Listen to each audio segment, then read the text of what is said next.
Hello, hello, hello. Running a little late tonight. I know I broke everybody's heart in chat.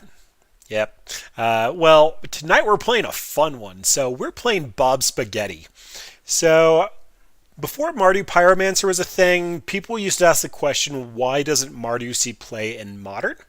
There's Lightning Bolt, Path, Discard, now we have Push, so many powerful cards, but it just really wasn't a deterministic way to win. Like, yes, you get a powerful suite of removal, but you only want to run so much removal. And then Nahiri the Harbinger got spoiled and returned to Innistrad. And everybody started looking at her as a strong finisher, and everyone was trying to figure out if they wanted to go Jeskai or Mardu. So this was one of the first decks that actually came out, and it is exactly what it looks like. We have Dark Confidant with Emrakul in the deck.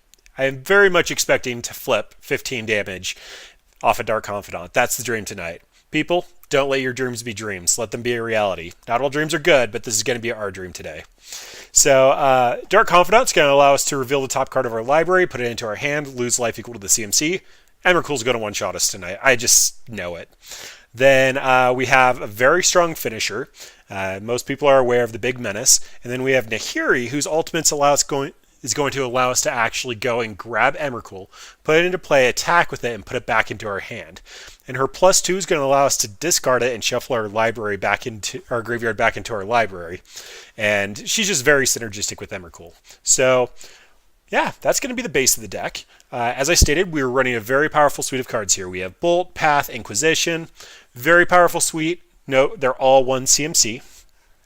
Then we're backing that up with even a little bit more power. So we have Blood Moon. We are Mardu. Blood Moon should be somewhere in our 75. I like it main board, especially if we're doing something stupid. Then we have Liliana the Velt, very powerful card. She's lost a little bit of popularity of late because the Eldritch Moon one's getting a little bit too strong. There's so much graveyard recursion, just so much of it. And then to take advantage of the fact that Nahiri and Lily both discard cards, we have Lingering Souls, also just a very powerful magic card. Doesn't look like it at first glance, but it is just great. And that's the deck. So we're gonna do 15 damage to ourselves tonight. Well, we got our first match. Definitely taking the play. We have mana, interaction, removal. Nothing to really finish, but it's enough to... It's enough. I mean, we have mana to cast Nahiri, and that's the first thing our deck needs to do. So this is kind of going back to a very old deck. When I was actually trying to figure out what the old lists were running, I found this guy from 2016. A couple of different things that you can do. We're running a powerful suite of one-ofs, kind of because humans is the thing, but never feels good to path on turn one, so I'm going to expect to go get a Godless Shrine. These two can fetch out our white source for Blood Moon, so no, this is probably going to be a Blood Crypt, but we'll let our opponent figure out what they're doing first. Wrong button.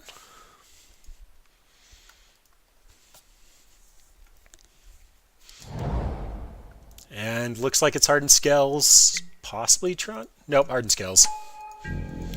Alright, well, Path is going to be good here. Lightning Helix, not so much. I'd love a Blood Moon. Alright, so this is probably getting a Plains. I'd love to be able to Helix this if they try to interact with it in a fun way. And unfortunately, I should have put Wear Tear in our sideboard, and I did not. That is an oversight.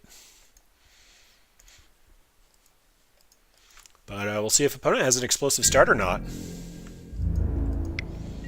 I'm okay to take one here. We're going to be gaining 3 off of this, and I'd rather see what they do first.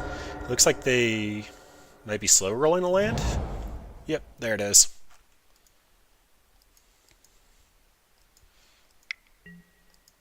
Steel Overseer, and that is why we take 1 damage, because I'd much rather kill that.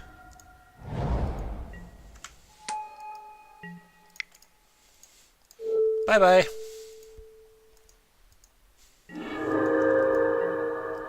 And there's Nahiri. That's why we do what we do. Alright, so of note, Path to Exile won't trigger Modular. Modular is when it dies. Path to Exile is just going to exile it, so... Okay to do that. Kind of want to see what opponent's sitting on, though. Nahiri also exiles a tapped artifact, so that might come into play. She also snags an enchantment. off of her minus, but we'll probably go looting. I'm not a huge fan of all these cards in our hand. We're going to keep our opponent at bay, but 1-for-1, it's not going to get us very far in this matchup. There's the Hardened Scales.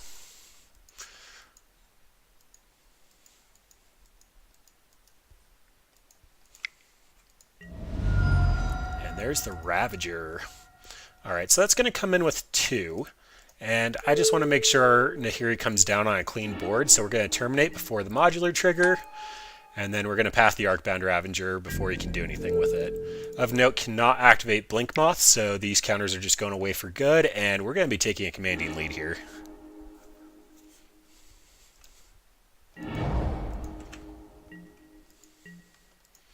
And again, Nahiri is very, very well constructed. So she's going to discard Emrakul. We're going to draw a fresh card. We'll put all that removal back in our deck. We'd love to discard. See a fresh one. Oh, Lingering Souls. Great draw. Alright, and then Nahiri's threatening to ultimate. We're going to have Lingering Souls to chump block, Dreadbore. Feeling good.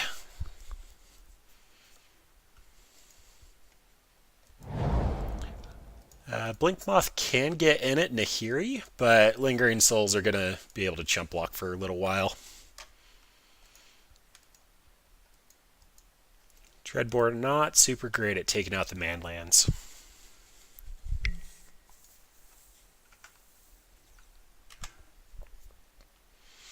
Alright, so I'm going to go up to 2 cards in hand. We're going to see one of them. Horizon Canopy can cantrip.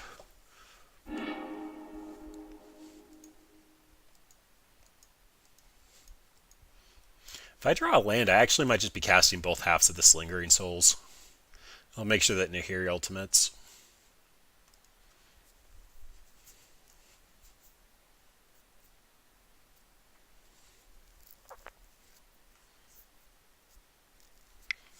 There may be some argument here to minus on Nahiri and just take out the Hardened Scales.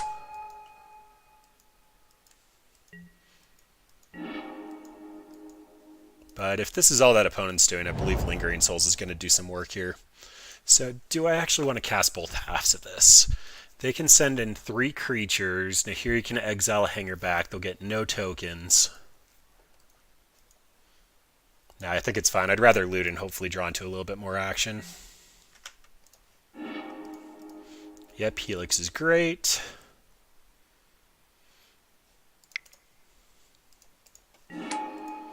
And let's see what opponent's got to ping down Nahiri. It's looking like Emrakul's going to get in.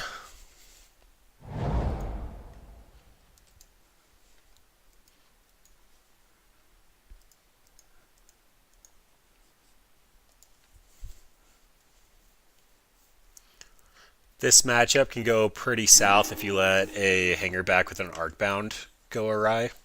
We have a lot of spot removal though, so I'm feeling pretty decent about this. We're going to be 1-for-1ing at the important point, so...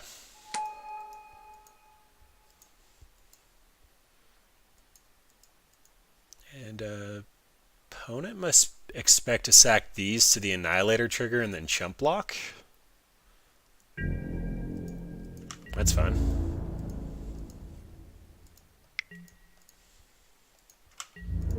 Nope.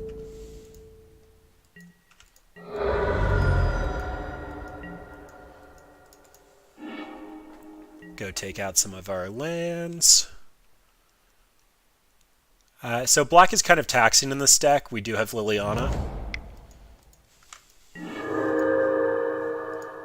And we have another turn. I think I'm actually just going to loot away this land. We don't need much more of them.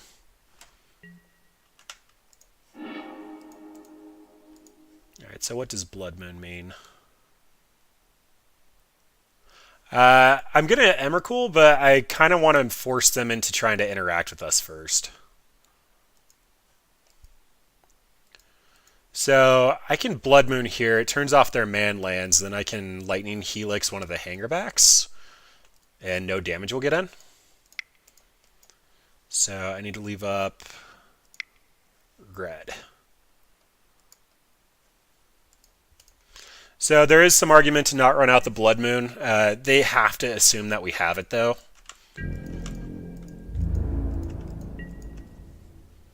And this just ensures that no land shenanigans can go on. Like, if they Arcbound Ravager, they're not getting in anyway. But I have a chump blocker and a kill spell.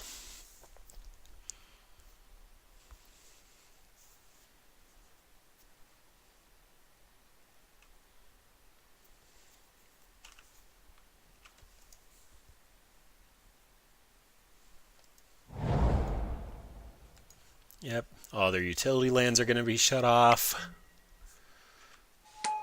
Don't even remotely care about that. Well, they actually have nothing in hand. I actually might be a little inclined to take away their attackers here. I don't know. Nahiri just has so much value. Yep, both are going at Nahiri.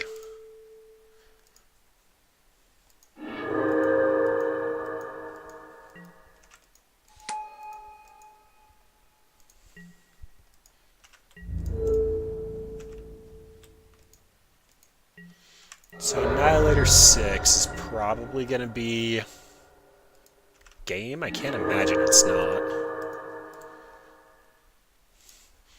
We have 2 pieces of removal, so they're not going to be able to attack in at Nahiri again. Hello, Mama. Okay, they didn't even want to try to figure out how to sack 6 lands and build. So that went pretty well. As far as sideboard, I love Dismembered. It's actually one of the few removal cards that get around Welding Jar. I've had multiple opponents go for it and just get screwed because they think that they can just Welding Jar. They go all in on a single creature, you dismember it, and their board's gone. Damnation gets a little bit of value. This loses value for the same reason that this is good. It's possible that they just invest all in on a creature when you Damnation and they Welding Jar it. A lot of our sorcery speed removal isn't nearly as good. This is in here because our deck can't deal with planeswalkers very well without sending multiple burn spells. Leyline, I've mentioned this before, but it stops the modular trigger from happening. It also stops Hangerback from creating its tokens. I still feel like that's overboarding. I don't like that game plan here. Young Pyromancer in here is as a diverse threat if we expect to have our Emrakul surgicaled, or we just don't think that we can win the game any other way. We need a secondary win condition. In this matchup, this can generate some chump blockers, but we need flying chump blockers because they can just load up on a Ornithopter. So I think what we have so far is good. Crumble snagging a man land is cute, but it's in here for Tron just because they can go the long game and fight with us. As far as cuts, they're going to try to play around Blood Moon at this point. They don't really have fetch lands, though. It does shoot off their utility lands that we need to have instant speed removal for. Collective Brutality actually feels kind of bad. It'll be able to snag a Summoning Sick Steel Overseer, but that's about it, and we have plenty of removal and discard that can do similar things. And I think that's it. I'm pretty happy with everything else. The second Collective Brutality is looking a little sad, but it's either that or Dreadbore. Both have a similar effect. Run it like that. We did steal our first game from Hardened Skells. And, yeah, I'm happy with all of this. None of their first creatures are going to stick. This is very bad against Hangerback Walker, but by the time that they get one going, we'll probably see a Nahiri. There could also be an argument to mulligan for Dark Confidant. Dark Confidant's actually going to get us a lot of card advantage here, but this looks a lot like our first hand, and that was very decisive.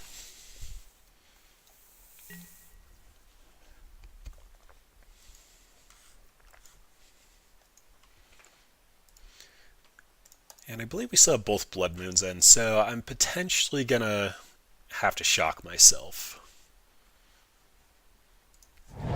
Yep, probably shock himself for Blood Crypt. Or depending on what they reveal, we could basic Swamp, but... Opal?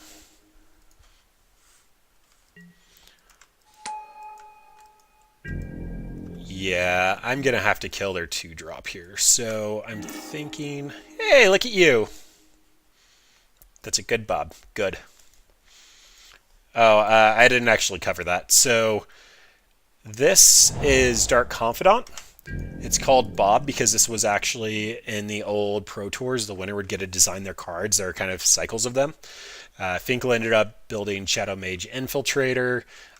We also got Dark Confidant. We got Solemn Simulacrum. There's just an entire cycle of these. I believe the guy's name that designed this was Bob. I should know my Magic history a little bit better than that, but Bob's a good card until he hits us for 15, and I know that's happening today.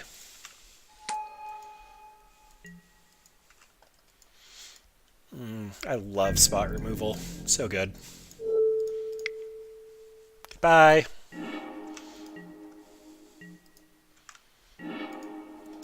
Ooh, and a dismember. Alright.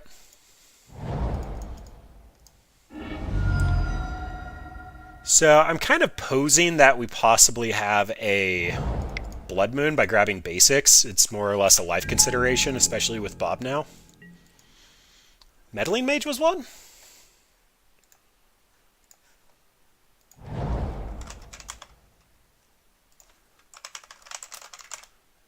I mean, I know that the Plane Shift one came out when I was playing back then.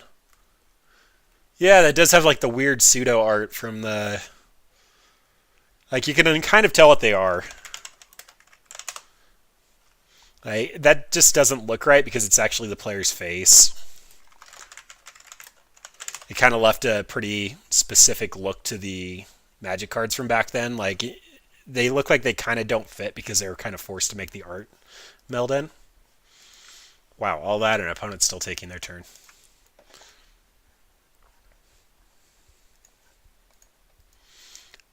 I mean, Finkel I thought was the first one with that Shadow Mage Infiltrator, and that was Odyssey, and I believe Plane Shift was right after that. So it makes sense. They probably just won the next Pro Tour.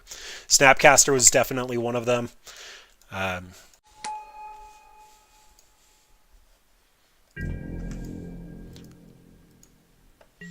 yeah, I mean, there's some cards there. All right, Emrakul, Emrakul, Emrakul. Oh, it's a path.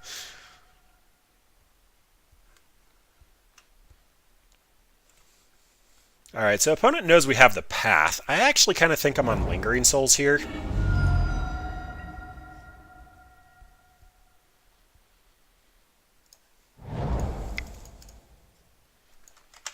Because our opponent's not going to be able to get in with anything. I'm perfectly okay trading token for token. There might be an argument to leave up a piece of removal, but next turn we're just going to be able to go crazy on whatever they decide to invest in. Like, they could probably put out a Hardened Scales, put a counter on this, put out a Ravager, and sack this, get 3. That's 4. And the 5 for that. 6, 7, 8. I mean, I guess they could get a 10-10 if they have the nut draw.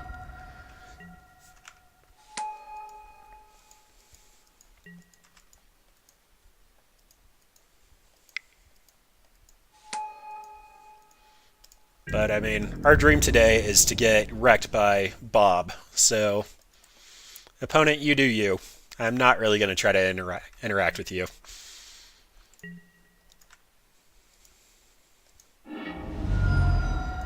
Well, there's a Damnation. That actually does something. Here you can exile Darksteel Citadel. That's amazing.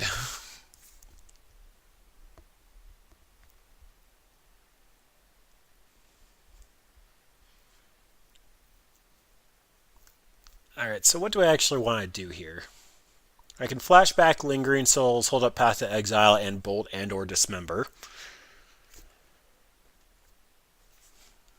I can just Bolt, Path, and then follow it up the following turn with the Damnation because Dark Confidant's going to get close to killing me.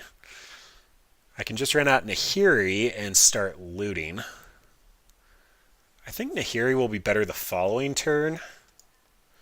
And I'm not going to use Bolt here regardless of what goes down, so... Actually, no, that's fine. I want to flash back this Lingering Souls because it'll give me all the blockers I need until I can Damnation and Nahiri.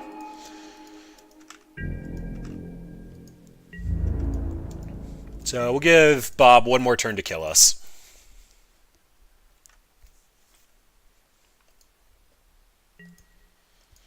They didn't even go to grow the hanger back. Oh, I tapped the white. I'm bad at this game. Oh, well, I have Bold and Dismember. That should cover most use cases.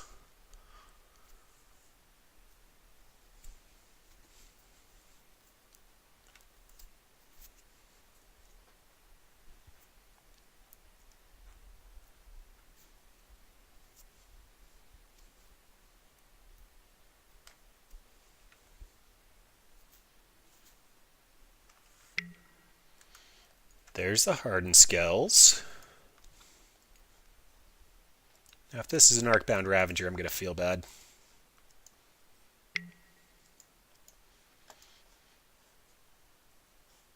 I can wait on the Bolt. I'm planning on Damnation, using Damnation anyway. Besides, odds are they're just going to grow the hanger backs and crack their Horizon Canopy.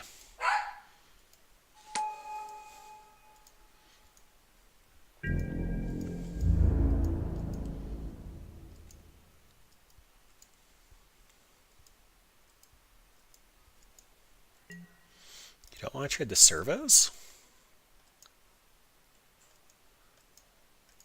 Interesting.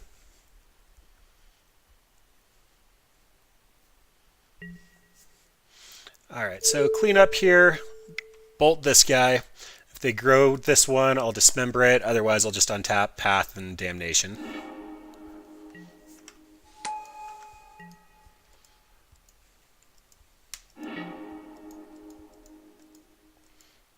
Alright. Let's see what opponent wants to do.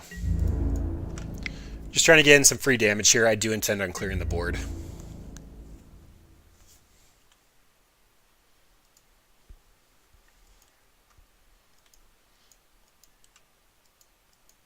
And they either didn't want to crack the Horizon Canopy or block with the Blink Moth. Alright. Some free chip damage. I need the... Yeah, I need the white the most.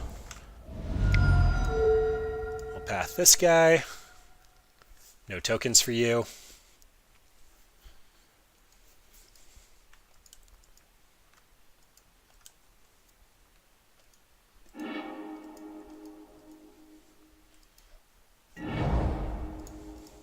Nope, wrong card. Alright. Damnation! Destroy all creatures, for those of you not familiar with the card.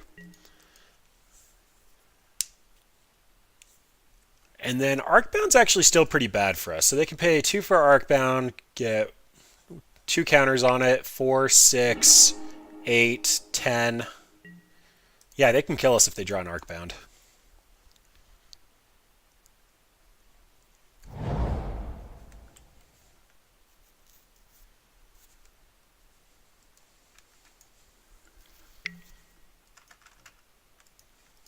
So Blink Moth can pump the other Blink Moth, getting in for 2 here more than likely.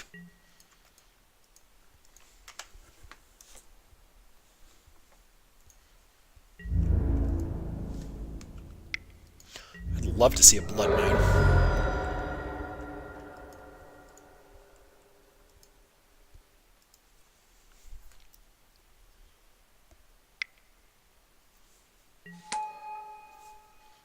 And a Steel Overseer that's going to have to die.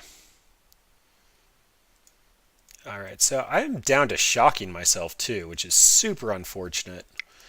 First things first though, going to run out Nahiri. I need to leave up white though. Just in case we draw a Helix. Nahiri comes down. We're going to loot away Bob, we just don't have enough life.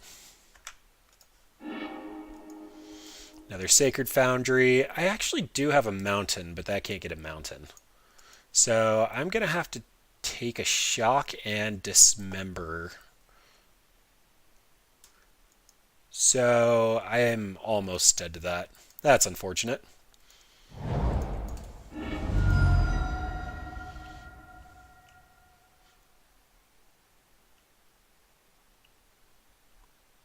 Wait, so yeah, I shock, I go to 4, I have to dismember, and I go to 2. So let's see if opponent actually targets Nahiri, because we're dead. Ended up seeing a lot of lands here.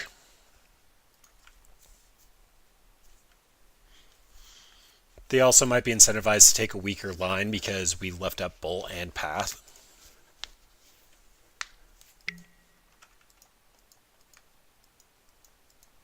They can just put a 1/1 counter on it and not even buff. Yeah, so they're going to get in with 2 4/4s. Or 2 2/2s, that's fine. 3 3s, yeah. Could have done that better. Really could have done that better. I don't think we have anything else for this, though. Wear Tear would be fantastic. Should probably bring up the card I'm referencing. Wear Tear, basically made for this deck. Destroy target artifact, destroy target enchantment. So we can blow up their still Overseer and their hard skells, and they just can't do anything about it. It's 3 mana to get both effects. It's quite good.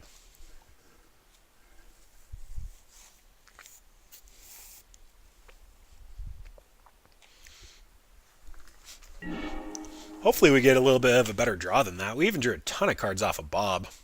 No lands, easy mulligan. If we scry a land to the top, this isn't horrible, but it's not great. We can hold off the problems and then Damnation away the board.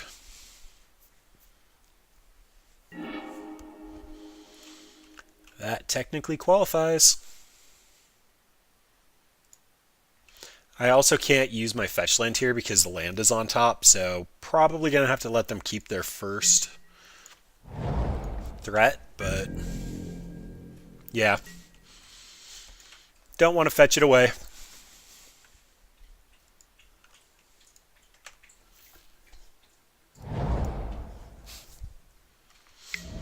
And they start off on Hardened Scales. Alright. I can't imagine I double bolt next turn. I'll take a shock if I need to.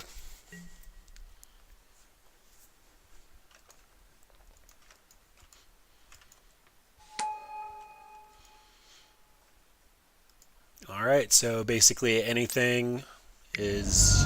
Oh boy.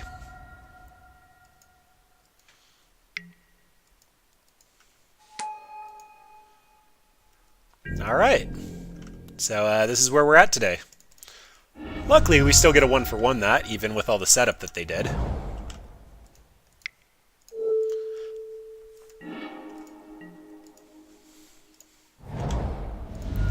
And drawing lands like a boss.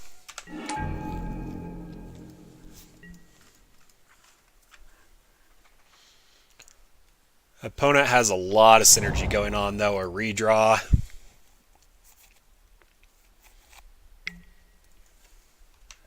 And the plus side, it looks like no action, though. If you have 2 Hardened Scales and Hardened Scales Affinity, you definitely keep it. This is a redraw if they absolutely need it. Walking Ballista, they can cast it for free and take out my board or cast it for 3. Yep. Ping ping.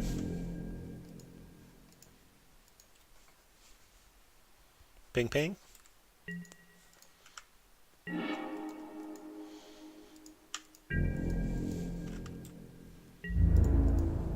Ping ping.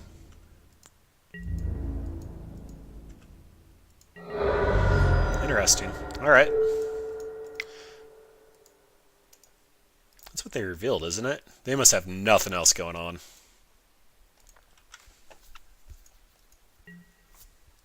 Ping ping.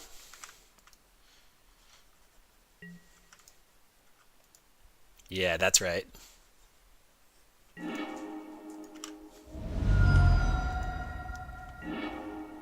Alright, so of note, Bob revealing Emrakul will kill us. Again, don't let your dreams be dreams.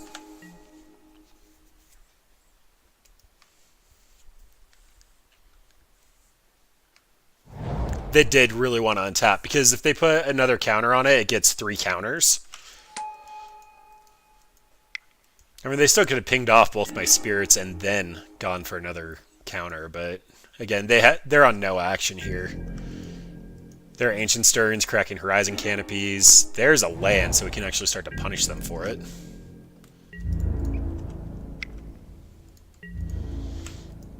Alright, and I'm probably making a play mistake here, but I'm discarding Damnation. They aren't showing me anything that they care about. I'm getting the read that they're really light on action, and being able to start looting into something that does a little bit more, like a Kolaghan's Command here, would be amazing.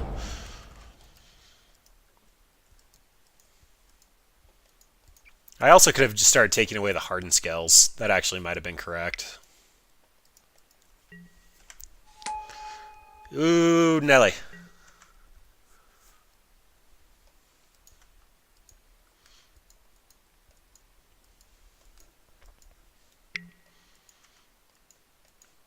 I don't really care. Oh, can they kill me here? 6, 9, 10. Yep, I'm dead.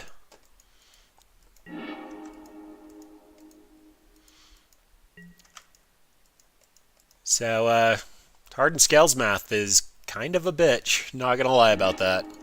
So, this gets 9. They sack it to itself. This is where Dismember is fantastic, especially if they have the Welding Jar out. But they invest in this creature. It becomes a 10-10 and or a 12-12, in fact, and kills us. Wow, didn't see that coming. All right, lost to Hardened Scales because of a really good top deck. Like, they clearly didn't have that. Right? Looks atop the deck. Oh, that's winning!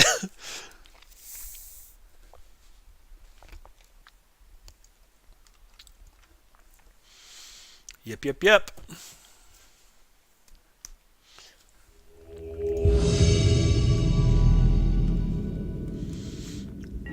Alright, well, if my dream tonight is actually to flip Emrakul off of Bob, I probably need to mulligan to Bob. Bob's a chef, and we have seen Bob once, and we were getting beat down the entire time it was there. Alright, so measurement for success here. We have 2 pieces of interaction in turn 4 Nahiri. That's probably as good as it's going to get. If we do draw into more lands on the plus side, Nahiri actually is going to allow us to loot them away. And if they have a turn 1 play, they have a turn 1 play. I'm not going to shock myself for Bolt here. Alright, there goes Nahiri.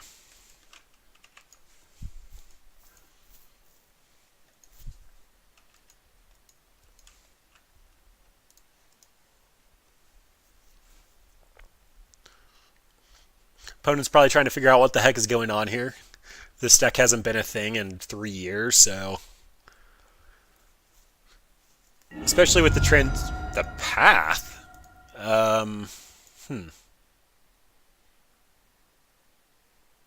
Does that mean they're on Bedlam Reveler? Are we playing against Mardu Pyromancer? Do they think they're in the mirror? Alright, well, this is actually probably going to get a swamp, because I'm getting the read of Mardu Pyromancer off of this.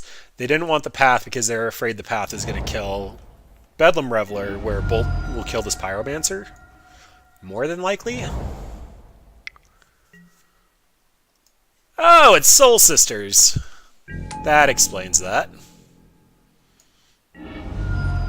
Well, seeing as I don't care about Blood Moon anymore, watch, we're going to draw it.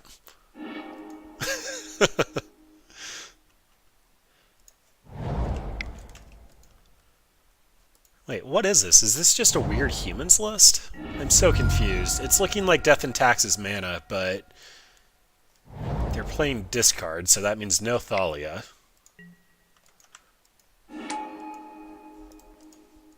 This almost means Soul Sisters for sure. This has to be some homebrew of like Soul Sisters. We tried White Black Life Matters with Death Shadow, and it was bad. Alright, so I'm doing the math here. I'm probably going to use Nahiri to exile... Oh, I can't because she's red. Alright, that was a horrible play. I was expecting to exile that with Nahiri, which meant that I could survive, but we'll go ahead and get rid of a land and draw into another Nahiri.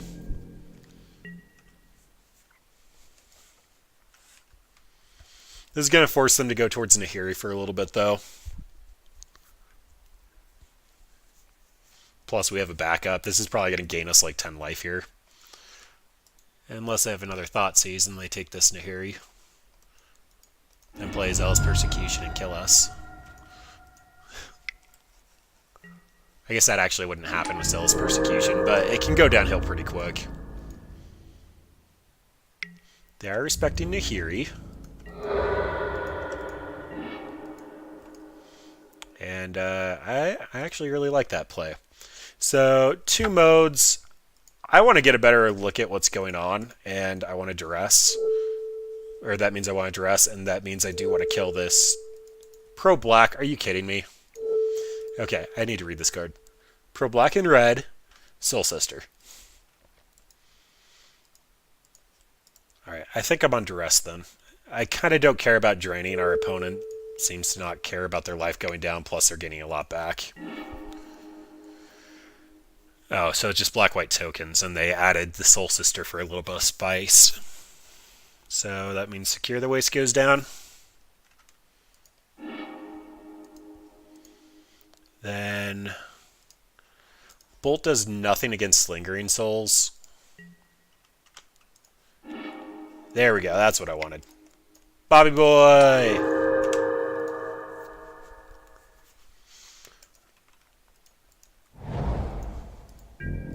So Bobby Boy will get us our card advantage back up. Opponent drew a land for turn. They're probably going to path him here, but that still gets a card out of their hand.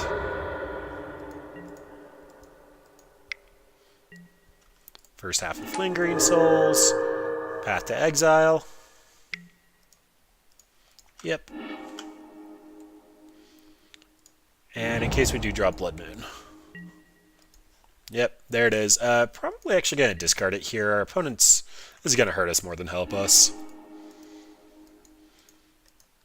And note I'm discarding next turn.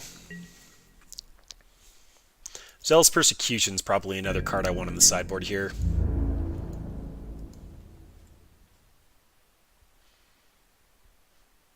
Okay, if they split this up too much, they'd be opening themselves to getting blown out by Bolt. But that's fine.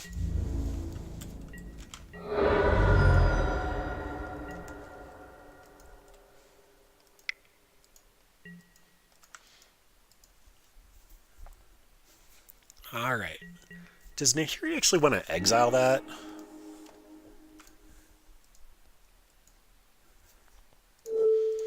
See what last card you're hiding, opponent. It's probably Sorin. It's a land. That's fine.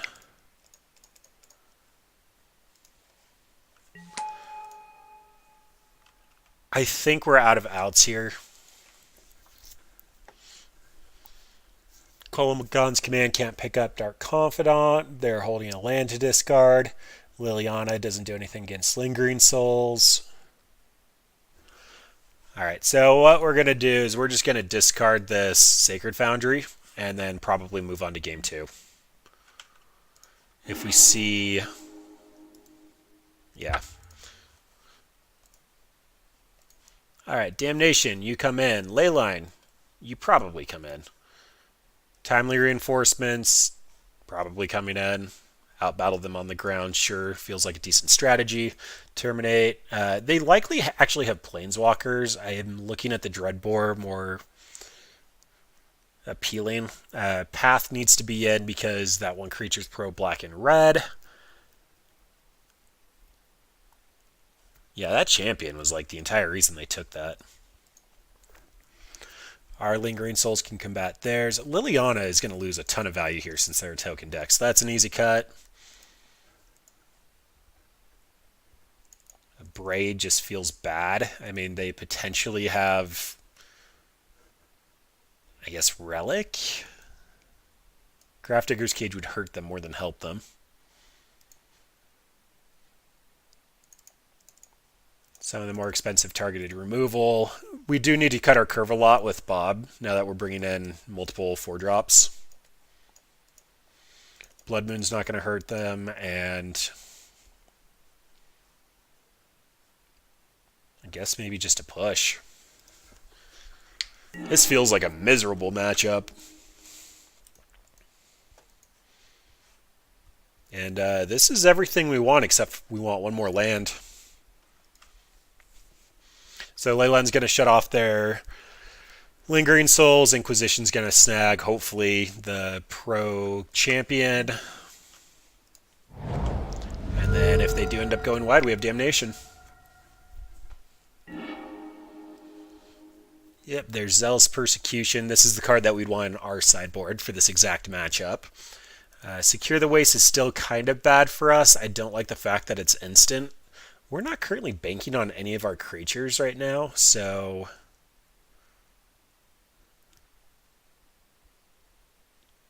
I think we're taking Secure the Waste, then while they try to build up, we'll hopefully snag the other one with Kolaghan's Command.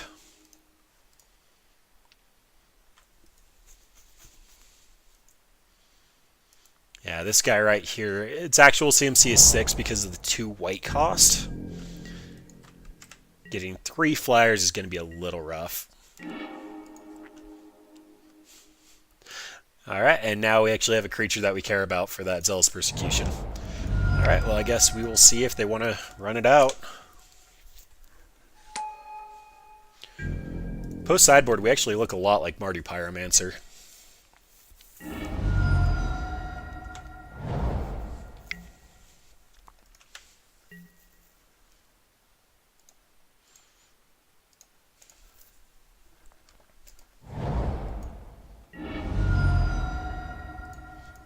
There go the Marsh Flats. Here comes Bitter Blossom.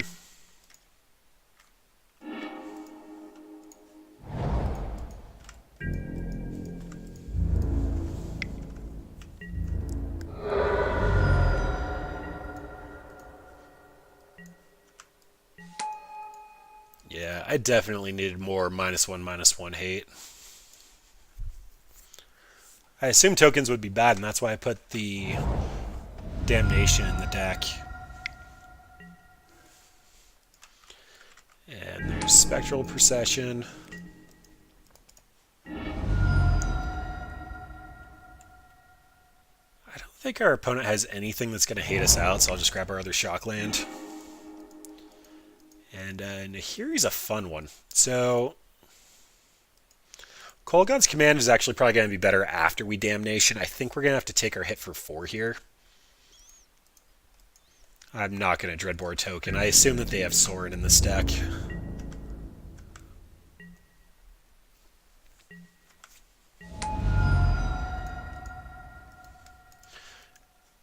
And if they go to Zealous Persecution, then I'm probably just going to have to kill a token so we're not taking 10. Or I guess 8 here.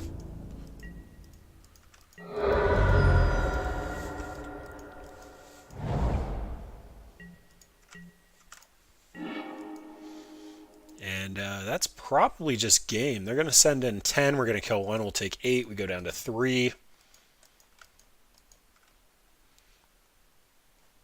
Well, we're not blocking with Young Pyromancer, so may as well send it in.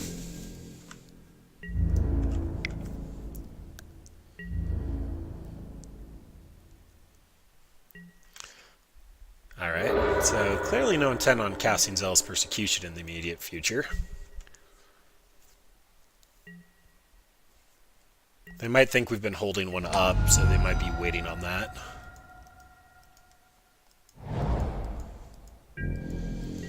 Okay, so that's going to give all the creatures Death Touch and Lifelink.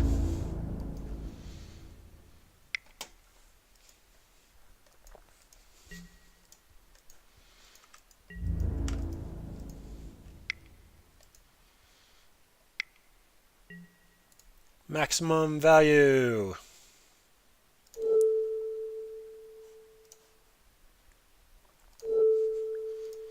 I prefer the fairy stick around. I know I'm biased, but I like fairies.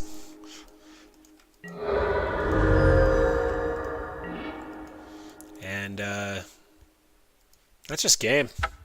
Yeah, that was pretty painful. Missing land drops.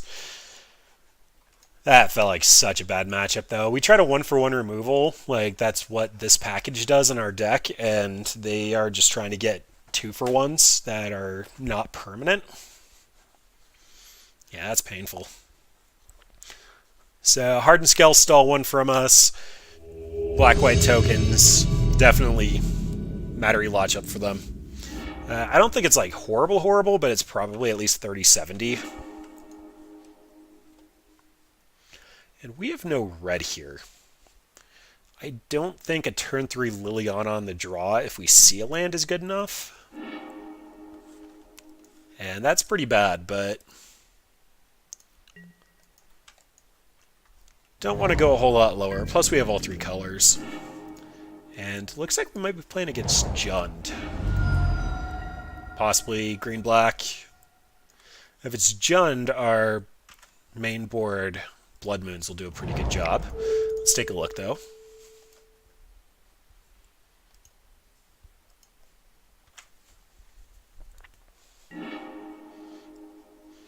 Hello, Liliana, and Fatal Push. Alright, so Liliana can actually kill our Emrakul if we try to recast it.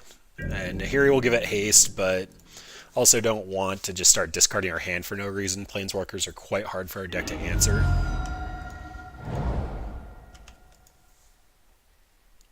And it does look like it's just green-black. Either that or they have an awkward draw for Jund. Jund also likes Blackcleave Cliffs. Being able to bolt on turn 1 is quite important for their deck, and Blooming Marsh is usually for mana dorks.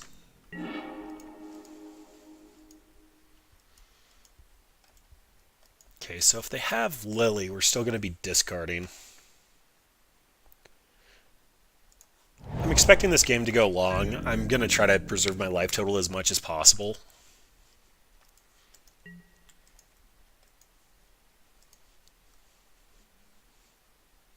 And they drew another land. Alright, so we might get Field of Ruin here.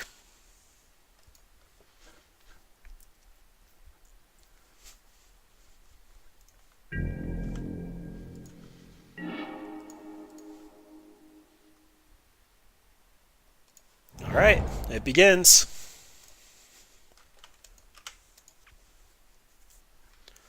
So main board skews, I believe that green-black runs 2 of them, so I'd prefer to cast this sooner before later.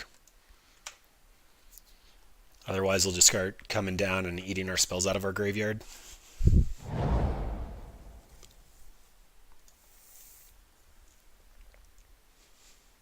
Opponent apparently has 2 unknown cards.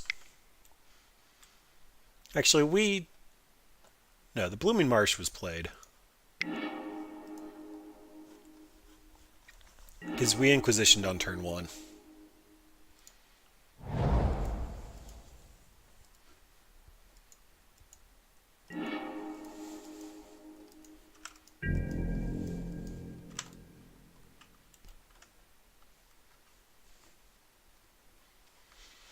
Alright, would love to attack in with my spirits. And as said before, I can hold up the Kolaghan's Command. That doesn't feel like it has a ton of value here. Like if we see a Liliana, we're probably going to have to discard Nahiri. Lingering Souls is going to do a lot of work against our Liliana the Vels. They might be considering pushing this. But I want to get the value out of this before they see Scavenging Ooze. So holding up Bolt, getting a couple more threats out. I think they run 1 Pulse main board. I know it's one of the kind of flexible slots for the deck. Some people have it in the sideboard, so there could be an argument to not run this out, but there's Lily of the Vel. So they're going to make us discard and then push a Spirit.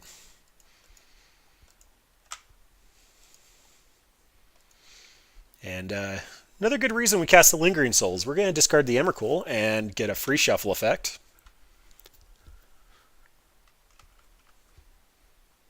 Otherwise our graveyard would go into our deck, and that's not ideal.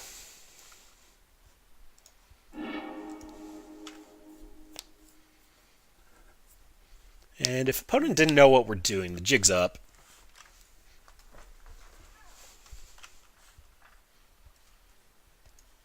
They discarded their forest.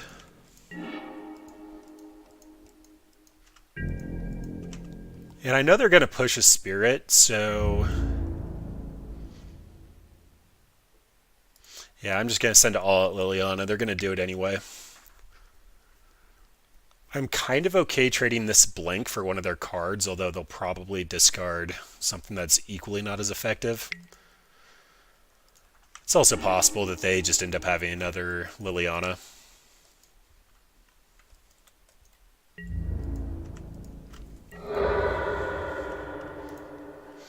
Then target player discards, kill Lily, and we'll see if they've got another one.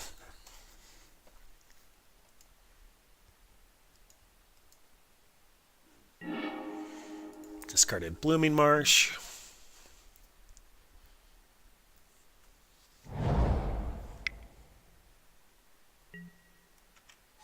Okay, that last hope's going to be a problem.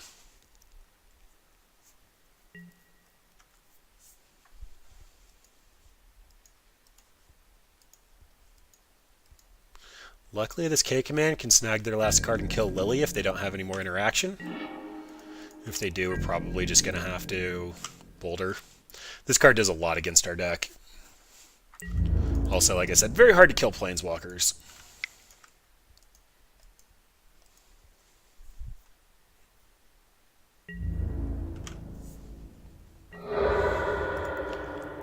And let's see if you had a good card. Really need to get one of these Nahiris online.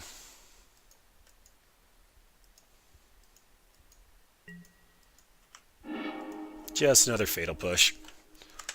Alright, well, opponent's on top deck, and we have some action. Tyler's Tracker would be bad for us. They won't have a land, though.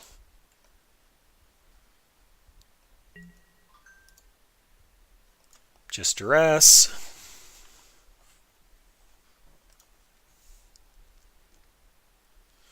Likely taking Path. I'm assuming that they have Goyf, so Bolt won't be able to kill Goyf.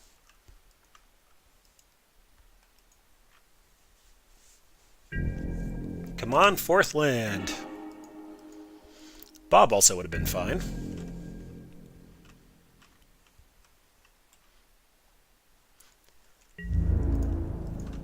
These colors struggle a little bit to get card draw. Bob is very painful, especially for Modern, but needs some action here other than just two Nahiris we can't cast. Alright, we'll see if this prompts a kill spell. If it does, we'll path in response. Oh, they were waiting for a land. Alright. Still feeling very inclined to path this. Like, we have to have another land somewhere. We haven't even fetched yet. These are just our stock lands. Like, even the Field of Ruin.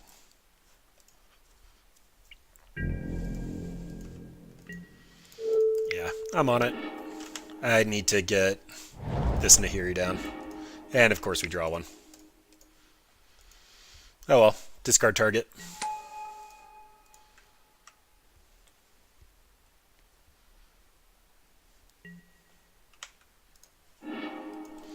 Alright, multiple bolts isn't terrible. Means Emrakul's probably going to kill our opponent before too long.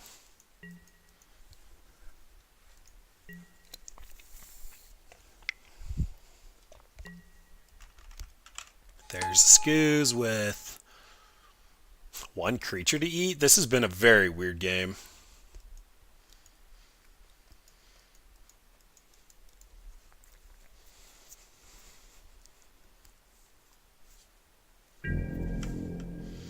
Alright, so opponent may have made a sequencing mistake there. They wanted to be able to do something.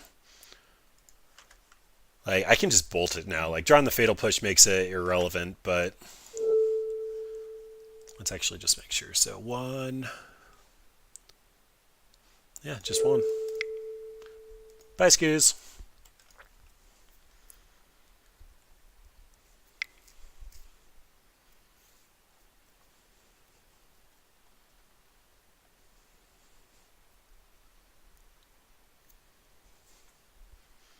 Be interesting to see if they go after our graveyard at this point.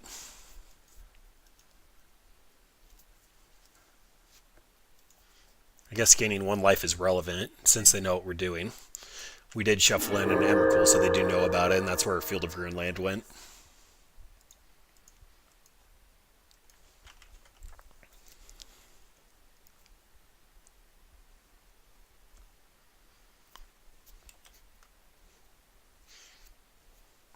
And already looking at sideboards, because they do have the skews, I'm probably going to feel a little more inclined to bring in Young Pyromancer. That's where we have to diversify our threats in order to make sure that we can actually end a game if something were to happen to it. Because Bob Beats won't get there.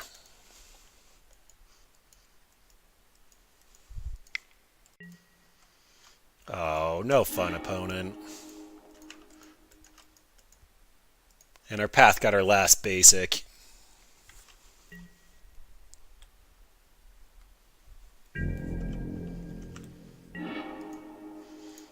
Alright, run it back.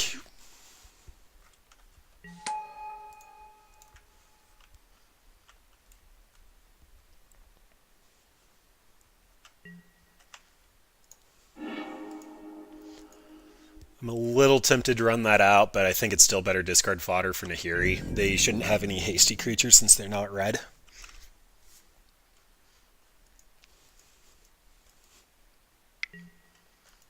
Really? You drew back-to-back Assassin's Trophies. Alright, that means we need one of our 2 remaining Nahiris, some Lingering Souls. Bob would just be fantastic. I guess another Nahiri cuts it. I can top deck threats back-to-back too, opponent.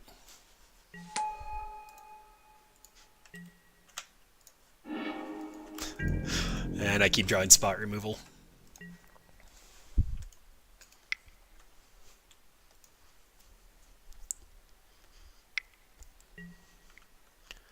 Alright, there's the Goyf.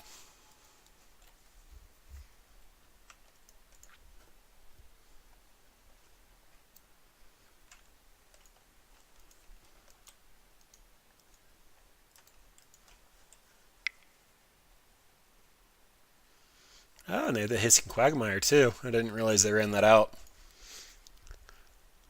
Oh, well, that's going to hit Nahiri back down to 4 if they can even pay for it. Which they should be able to.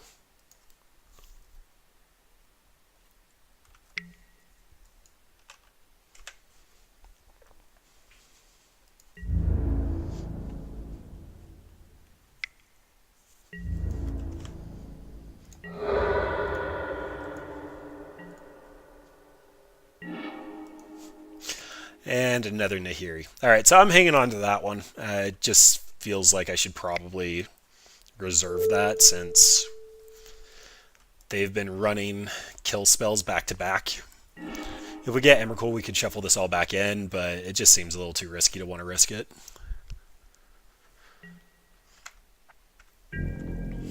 And I'm fine with this. This can hit another Goyf. This will kill their Hissing Quagmire.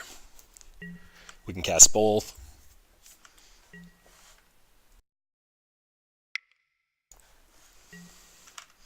There's another Goyf. Run it back, opponent.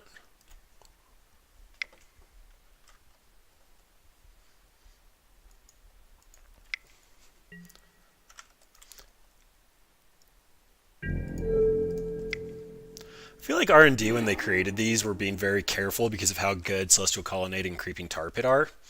But the new ones just don't seem that good. If this was a Raging Ravine, we'd be under a lot more pressure.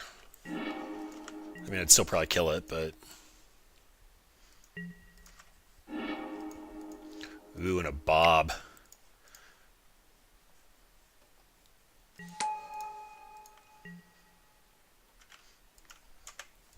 Alright, so what goes wrong here? We flip Emrakul with Bob. We go get Emrakul and we... I guess just drawing Emrakul would be bad here. Just because we'd have to discard and give him another shot to draw out of it.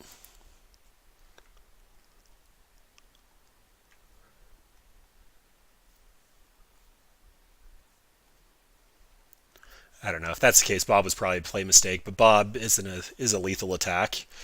Also gives us a backup in case they do top deck another Assassin's Trophy. I believe most lists are running 3, some are running 4. Alright, Dreadboard comes in. Me no likey to Liliana. As I said, Young Pyromancer probably has to come in. We have to diversify our threats. These lists typically like Grafdigger's Cage because Goyf cares about things being in the graveyard, and Leyline will make it so that nothing goes to the graveyard. You can play the one-sided Goyf battle, like you have sorceries, instants, lands, creatures, planeswalkers. Damnation's always a weird one. I typically run Damnation in the sideboard of my green-black list, and it does a lot of good things. If they get too far ahead on board, it's fantastic, but I don't know if it's worth hanging on to just for that. Crumble to Dust is in here for Tron. I mean, we could grab the Overgrown Tomb or the Field of Ruin and be cute. Dismember can be unconditional removal. I'd feel more inclined to have Dismember over Lightning Bolt. I think a Braid stays in. Most of the time in top deck wars, you cut your discard.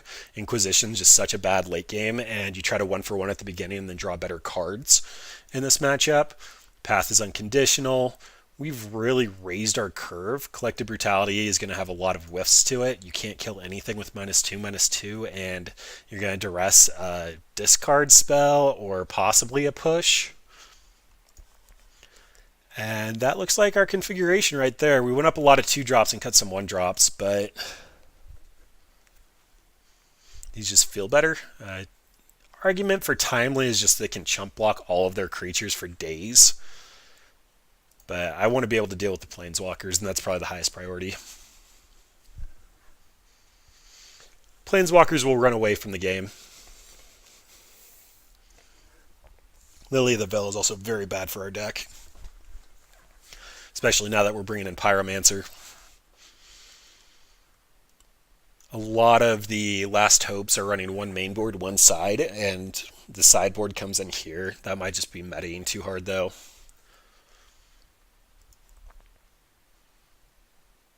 I could see Bolt over Helix. I don't know why I didn't see that before.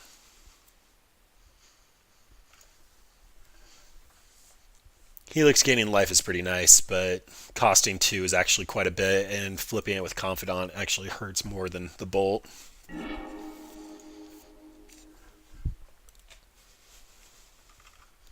Opponent also had a pretty bad draw last game. They top decked well, they just had a bad draw. Alright, push for Goyf, Helix for Scoos, Young Peasy, Lingering Souls. Emrakul's a bad card, but this is a fantastic 6, so it's worth keeping.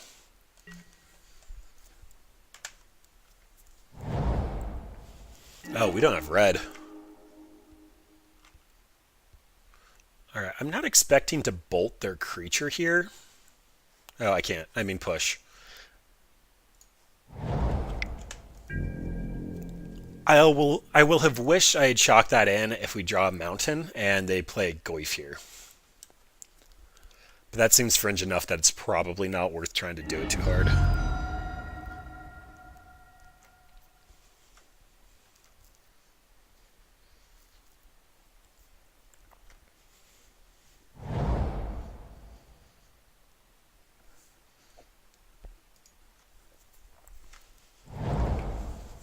Blooming Marsh, creature.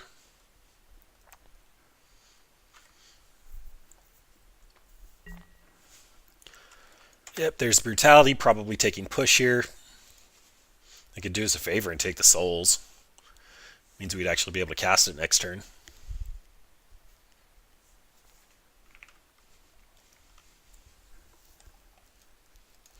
They also know if they have a Field of Ruin, they shouldn't do it next turn now.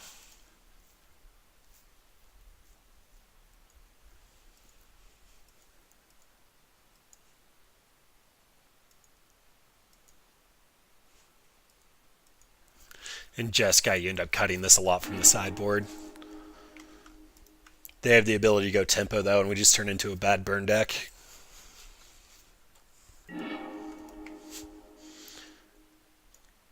Alright, well, no Goyf played, but now we have Young Peasy, so do your thing, Young Peasy. Eat that fatal push.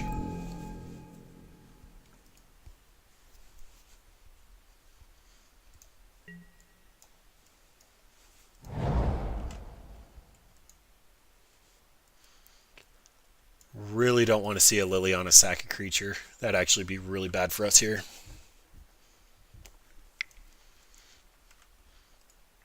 If I had thought far enough ahead, I would have just run out a different creature first. Yep, there's Lily.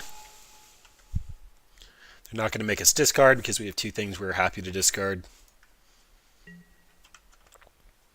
Bye-bye. Sorry, I should have seen that line.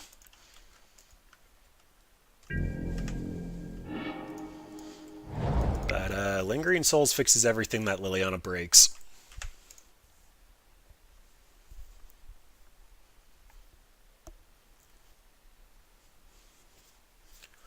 I really don't want to commit too hard into this board, but I need to have something to deal with their planeswalkers. If they have a Last Hope, we're going to fall so far behind.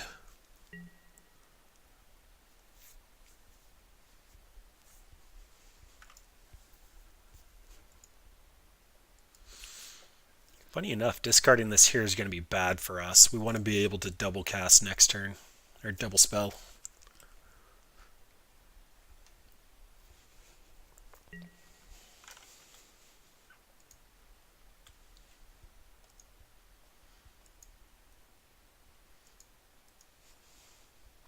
Oh no, is that worth it?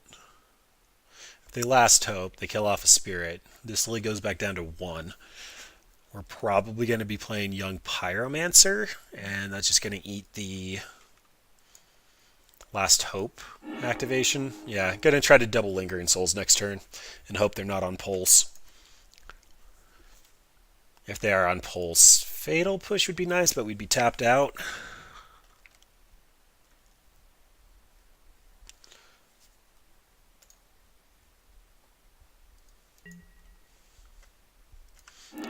That's unfortunate.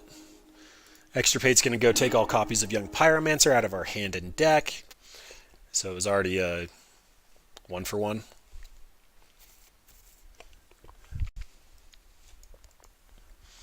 But that's the exact reason we brought in Emrakul. So our package for this is still in, so we still have the threats. Right now our threat density is Lingering Souls and Nahiri, as opposed to Lingering Souls, Nahiri, and Young Pyromancer.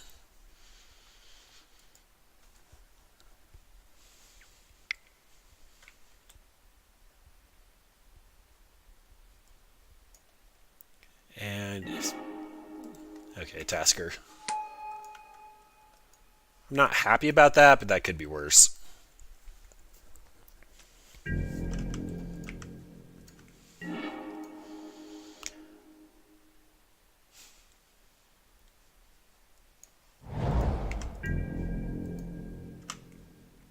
So they either don't have removal in hand, or they're planning on pulsing our spirits next turn. Or potentially just have another Liliana.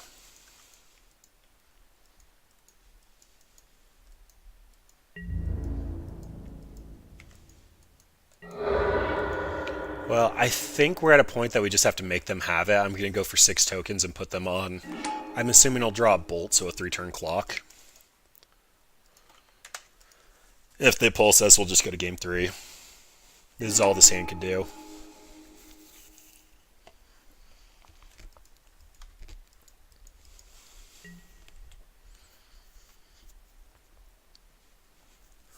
Again, Lingering Souls, very good card. The evasion here is actually going to allow us to try to win just off of the 2 copies.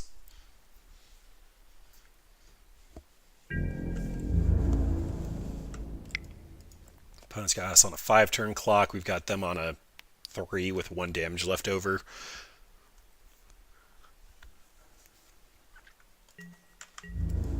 Hopefully our top decks are a little kinder than theirs.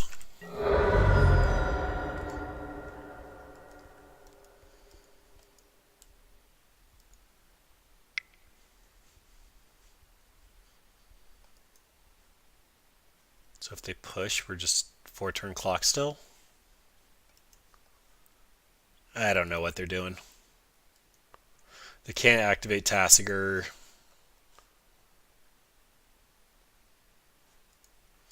They're also 8 minutes behind on clock. This league feels like it's been taking forever. There's the Thoughtseize. They knew our hand, so they must want to take the push so they can follow it up with a Goif. Goif actually does change the clock on both sides.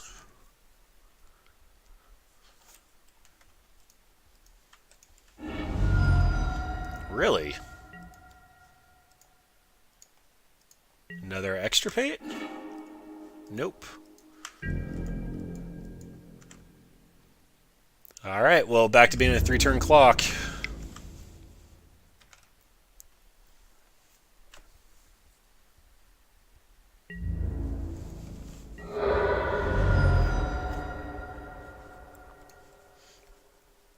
So, like, activating Tasker is kind of out of the window here. They'd be able to pick up Liliana, but that doesn't do much. Thoughtseize actually actively hurt them there.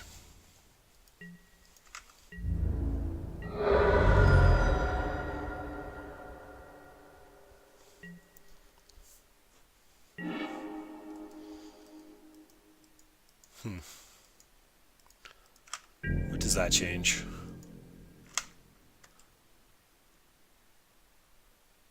I want to get 15 by Emrakul. He's going out.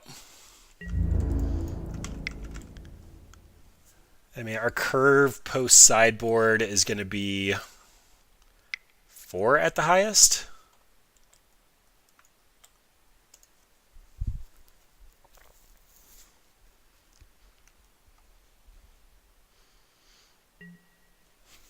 Oh, wow. Full price Dismember on a Spirit. That's a good sign. Then Bob's going to make it so that Tasker can't connect, so... all things coming up Millhouse.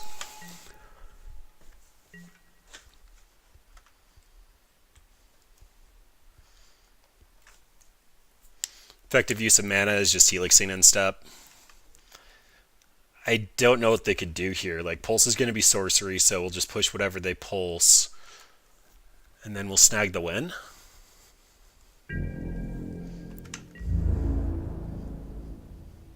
Yeah, Tasker's got to be on defense because we're threatening lethal.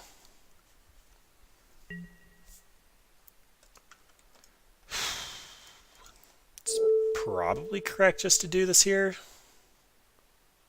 I don't think they can have anything. Nope, F6'd. Kill us! Kill us! Kill us! Ah, it was a Nahiri.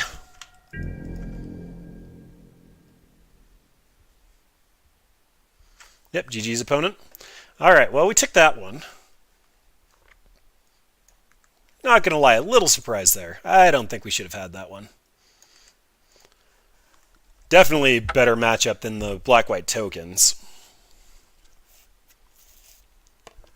Hardened Scales Affinity does feel like our best matchup, but they stole the win off of us by top-decking the Arcbound. But Bob does not want to give us his spaghetti. I want to take the hit for 15 tonight. Is that too much to ask for? I really can't imagine that's too much to ask for. In my black-green list, similar to the opponents, I have Bob's in it, and I put the new Nissa. Nissa.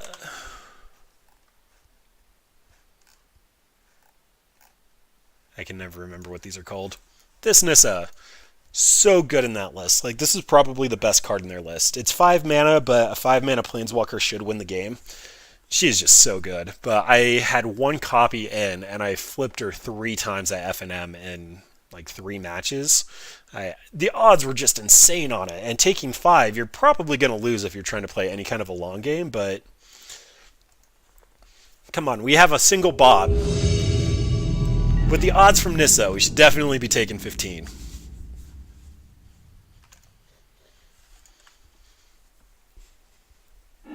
Alright, we lost the die roll, and this hand is pretty bad. Like, if our plan is to loot away 2 redundant cards on turn 5 and 6, or turn 4 and 5. A little bit better. Push, push, push, push. I want to land. I have bold, I have brutality. I just want the land. And in fact, a rematch against Hardened Scales.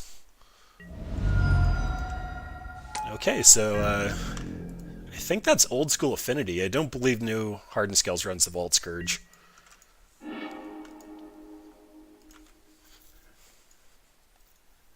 Oh, turn 1 discard is so good. And then we can kill the Vault Scourge next turn.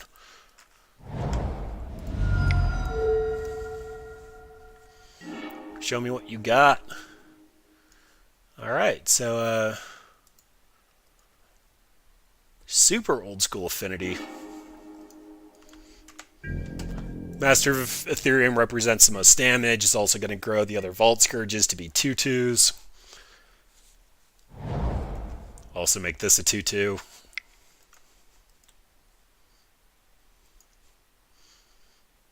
So is he hard casting that? I'd assume you just want to run both out. Okay, Phyrexian, tap it, Phyrexian. So they're going to have a full board next turn.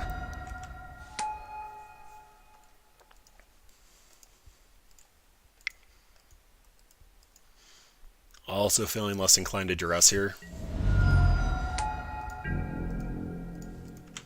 Last card in hand is a Glimmer Void. Hindsight would have kept that Fatal Push on top. Alright, so I can go get a Swamp here, and then potentially a Plains and shut down Inkmoth.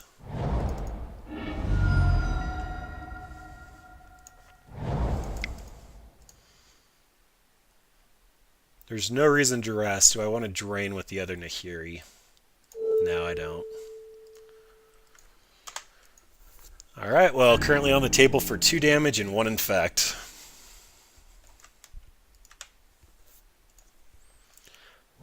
Brutality was a more efficient use of my mana there, as well as sorcery speed. I can hold up Lightning Bolt next turn even if I don't draw a land. And that's a problem. You could have tapped it in Inkmoth too, but I don't think they care. Alright, so this has to die. I'd love to put Bob out. We're also falling a little low on life, but still Overseer can't untap.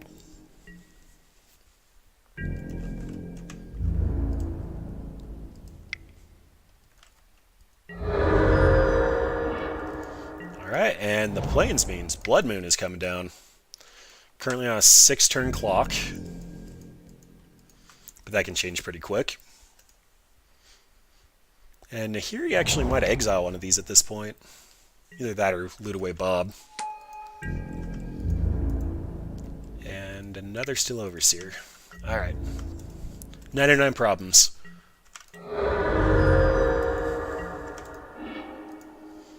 Marsh Flats. So Nahiri can only hit a tapped artifact. So I can put out Nahiri, loot away Bob. They're going to have to send 4 damage at Nahiri.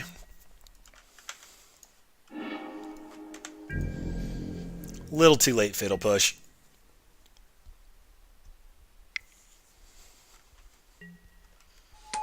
Ooh, boy.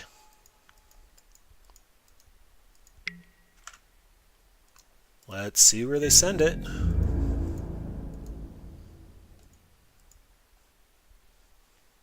Alright, ignoring Nahiri.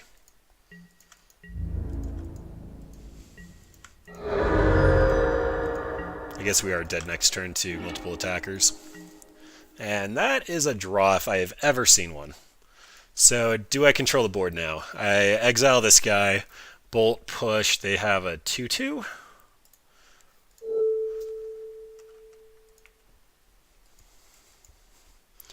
And they are showing basic island here. That typically means Spell Pierce. It also typically means Thought Cast. I am just not going to risk anything and kill them now.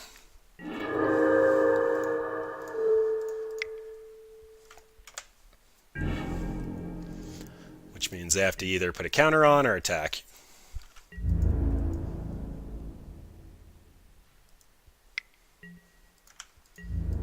And that works for me. I'll cash her out and put out a new one with higher loyalty. Ooh, a braid's a good draw. Alright, exile you. Nahiri 2. And this is my Chocolate Factory card, so you're going nowhere. I've got a golden ticket.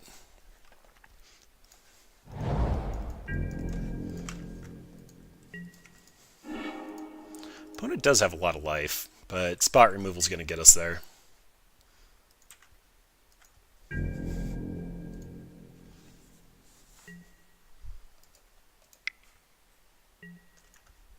Arcbound. Springleaf.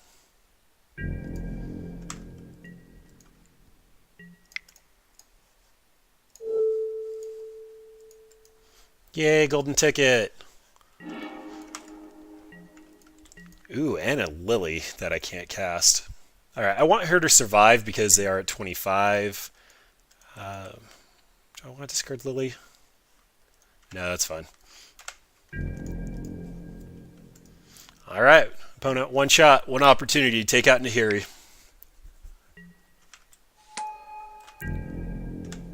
That's not a card that kills Nahiri.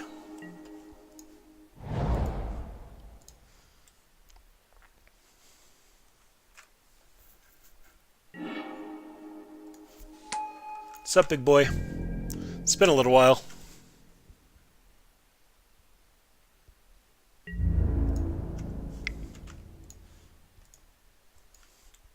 So 6 is going to leave them with 2 lands, and we have a path and an active Nahiri.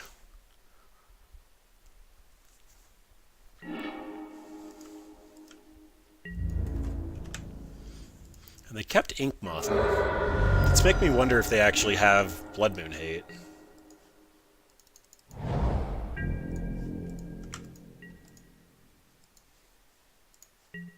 Five mana. Nothing in graveyard to care about. Let's recycle you.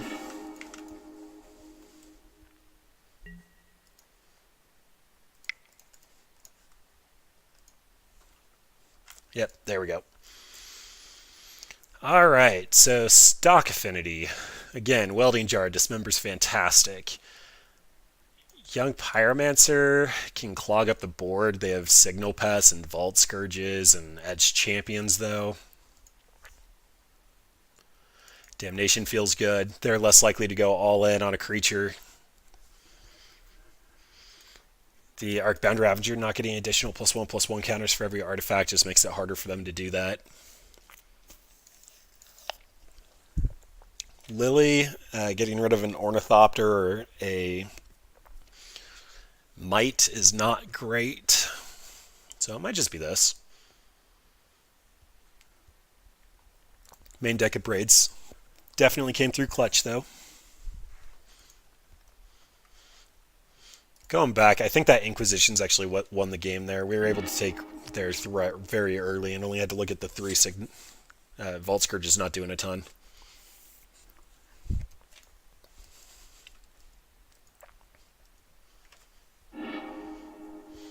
Alright, Blood Moon, Godless Shrine, and a Braid. This means I braid their turn 2 play and potentially Collected Brutality. That's fine. I'd prefer to see Bolt, Push, Path, even Inquisition here, but this is all fine. If they dump their hand, I'll be a little sad, but we'll get over it.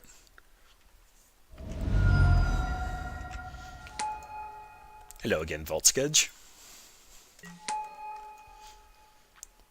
And reason I took out Liliana. Alright. Third land's pretty good when you have a couple of 2 and 3 drops.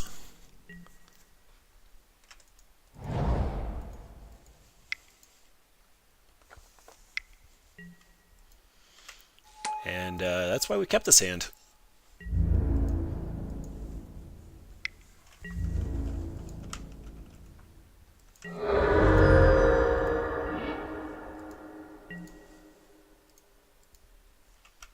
So I'm looking at this now and thinking I can get a swamp. So Ganesh Sacred Foundry just seems the best. We already have our Black Source out. And I actually want to drain this time. So, opponent. Frick! What did I push? I didn't escalate. Okay, well, that might be a shame scoop moment.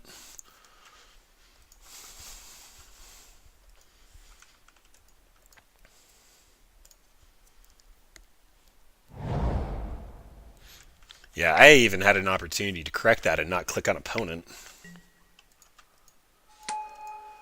And this is going bad quickly.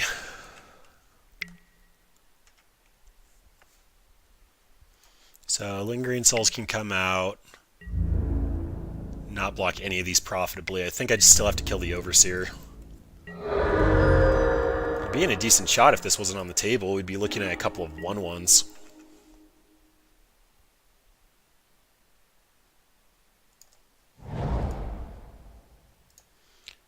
And gotta kill this, otherwise it's gonna kill us.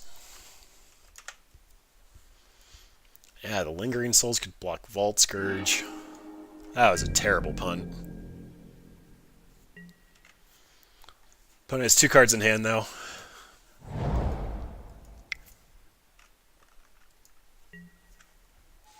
Another Arcbound. Alright, I think Damnation's our best draw now.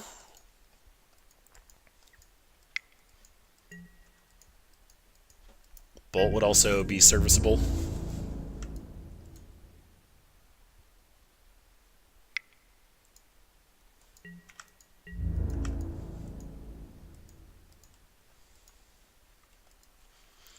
And unfortunately, a lot of our stock removal is just not going to work here because they get to grow everything. And they get to go all in for 2, 3... I don't think we're dead, but I wouldn't put it past them.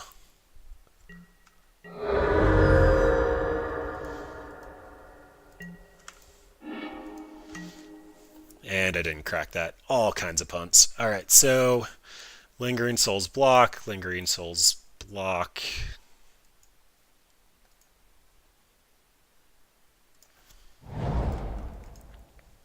If I Blood Moon, we're currently on the table for 7. 9 because the Arcbound triggers. I really need to discard this Lingering Souls and actually kill the correct creature. But Helix there, dead to poison. Yeah, that's just game.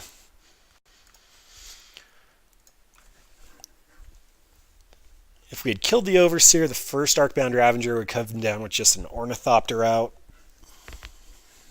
Second one would let them commit, but then we'd have a Nahiri.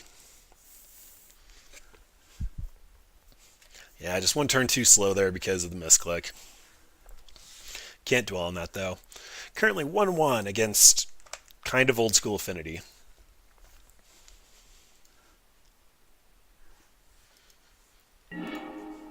We will take the play. Path, Bob. Yep.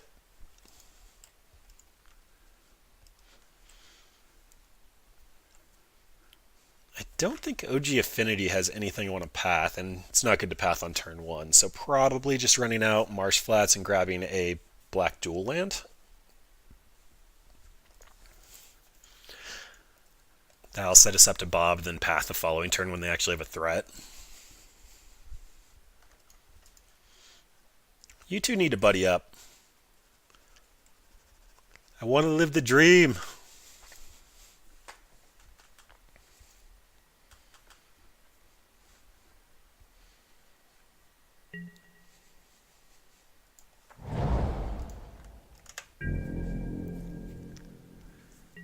Like, even to get this to work, I need to find a way to discard Emrakul and then still trigger Bob. Which Bob should survive in this matchup. Signal Pest isn't doing anything yet. There's the Welding Jar, so Path is going to have a lot more power there. Metalcraft is on. Spring Leaf. And nothing to do with it? Alright. So, looking for Blood Crypt with this hand. Sacred Foundry is actually probably better in case I get a second path. I didn't get a black source. Oh, fucking A. Sorry about that. It's been a long day and clearly making some really bad punts. Alright, so at this point we can't do anything else, so hold up path, save some life total.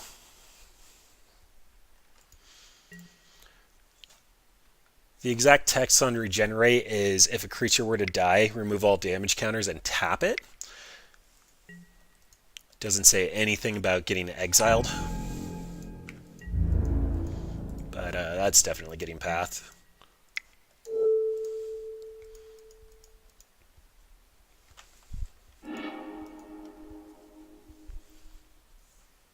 My opponent has 3 cards in hand, so they must have a couple of good ones. Alright, and this is when having Bob would have been nice.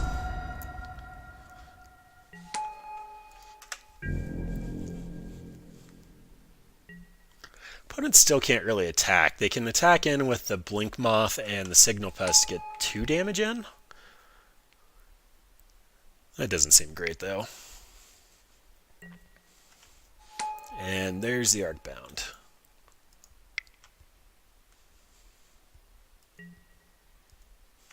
Ooh, they did bring it in.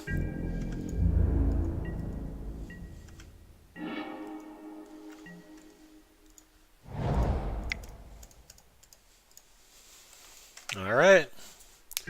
So opponent has 4, 5, 6, technically 7 things they can sack. No infect creature. That's 8.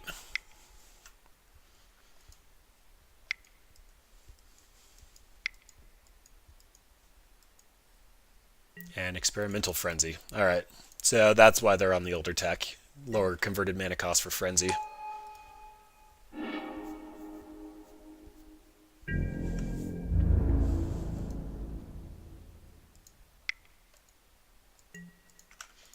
Alright, so obvious block on the Signal Pest. It has pseudo flying. And then Memnite's going to save us 2 points of damage. They're going to get sacked to the Arcbound Ravager. But it is what it is.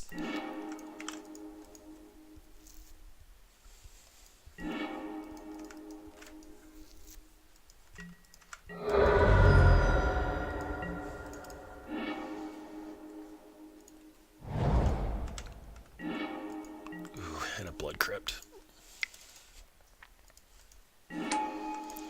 Seeing a lot of lands here. Attacking here is not going to do anything. I need to be on defense until we see a Nahiri or spot removal for whatever Arcbound commits to. This Experimental Frenzy is going to get them so much card advantage, though.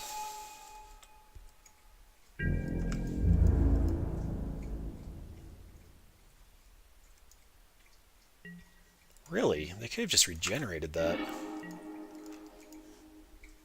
Alright, I need to keep some number of lands in hand in case we get a Nahiri. But Nahiri and Lightning Helix seems fine for a turn.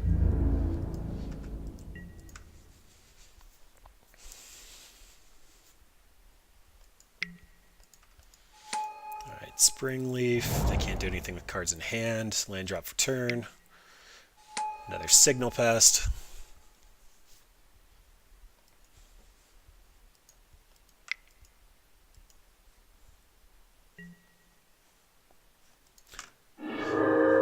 Nature's Claim? What did they think that we were bringing in? Stony Silence? I guess we're white.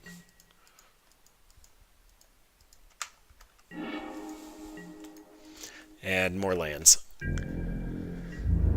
Alright, well, opponent's going to be able to play through their entire deck before long.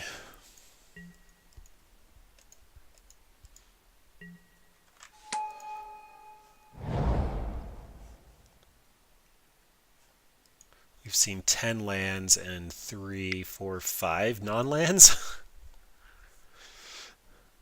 I think this was even the hand that we kept a 2-lander. No, because we drew the Helix, so... Interesting, they went after the Welding Jar instead of the Springleaf.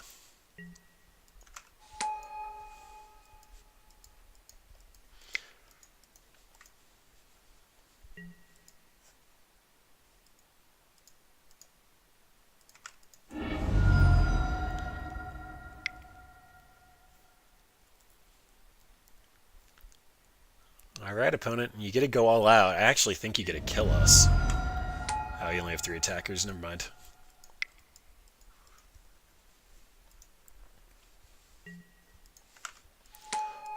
What I would give for a damnation.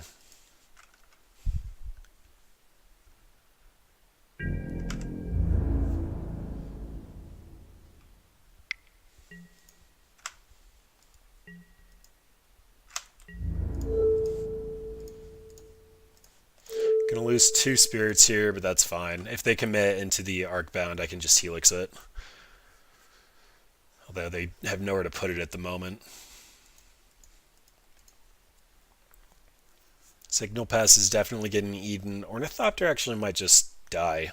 It's not doing much for them at the moment. Oh, they're regenerating that guy? Yeah, I would love a damnation.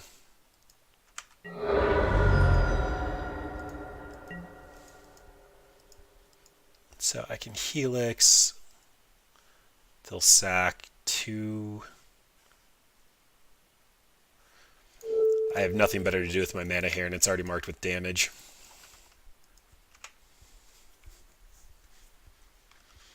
Which means it needs 2 creatures to grow out of range. Also means we're going to gain 3 off the Helix.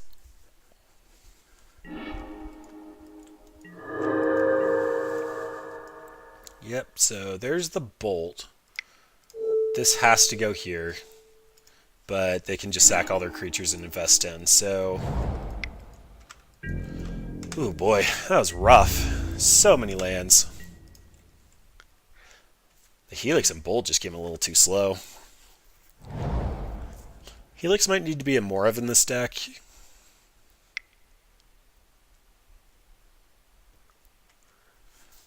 Oh well, we're F6ing. See if opponent can figure it out.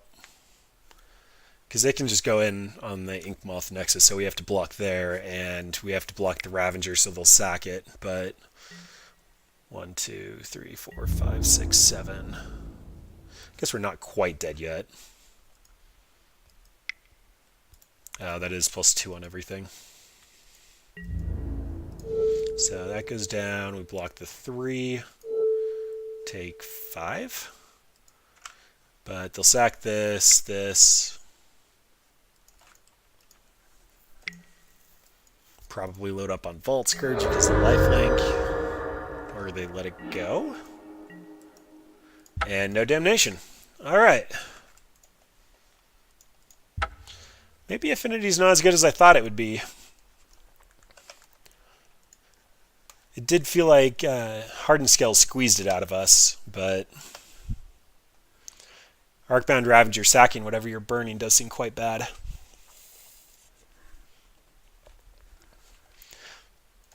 Nahiri just has repeatable exile target artifact, though.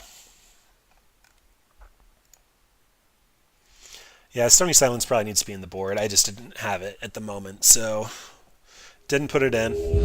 Not being able to sack our target would mean that it actually just dies. And 2 bolts and a brutality. Alright. So we want red and black.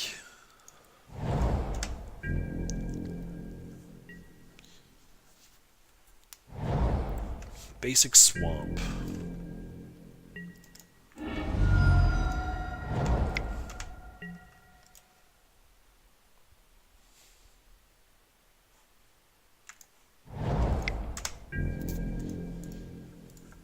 Basic swamp could mean an awkward draw for a lot of things, but this might be mono black devotion.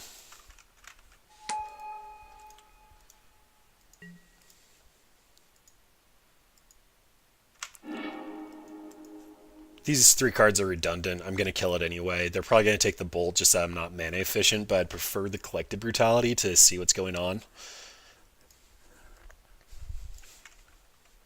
If they take Brutality, probably just going to Bolt the creature.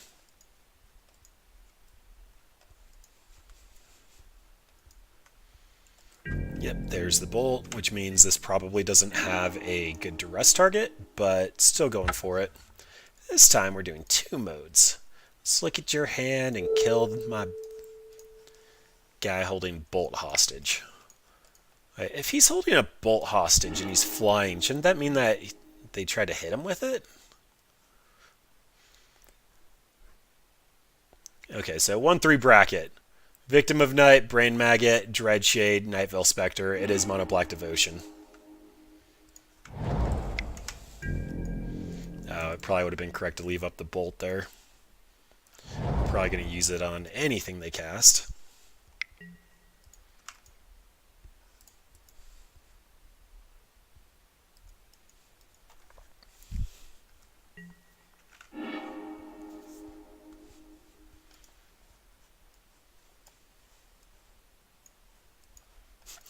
Funny enough, Nahiri will actually get rid of this because it's an enchantment, even if they don't attack with it.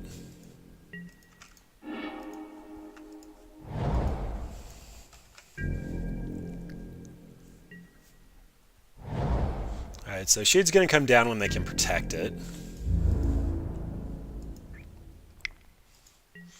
Alright, fine, you got me. I'll get my Bolt back. Then Spectre's coming down? It has to be Dreadshade so that they can buff it.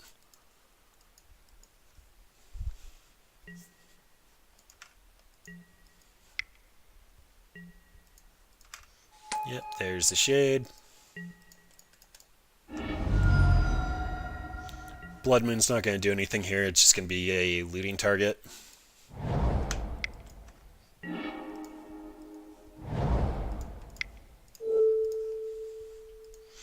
I want the Nightveil Spectre.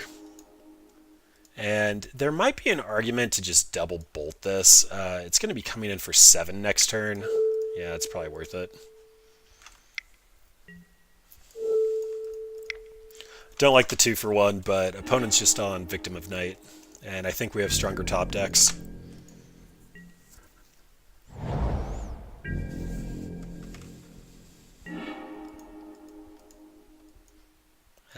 Opponent's running out whatever they have. May as well take a Victim. That's just going to get worse later in the game anyway.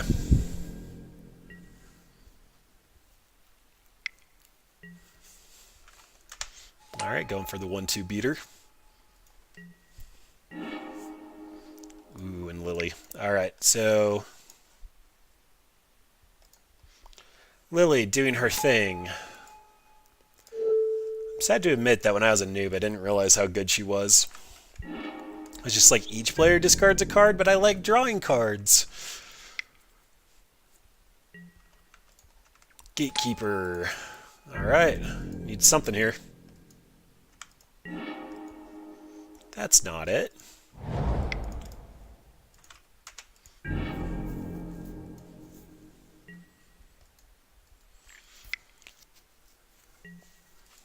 Wow, trading a Lily for a bad Kite Cell and a Victim of Night. Doesn't feel great.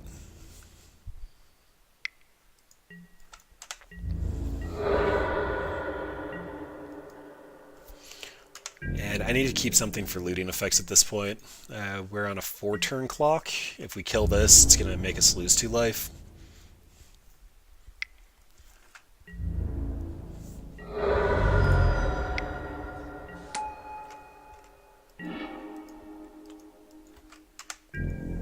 What has been up with our mana tonight?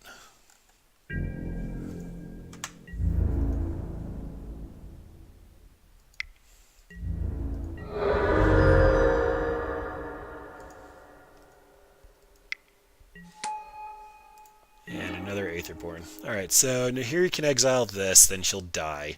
Nahiri can loot, but then will die. I don't think they've actually seen this yet, so we go down to 1 if they let Nahiri survive. We can top deck removal, and we're dead? I guess I could actually draw into Lingering Soul, so it's not actually over. But I have to exile this. We'll be on the table for 6. Potentially Nahiri will take 2.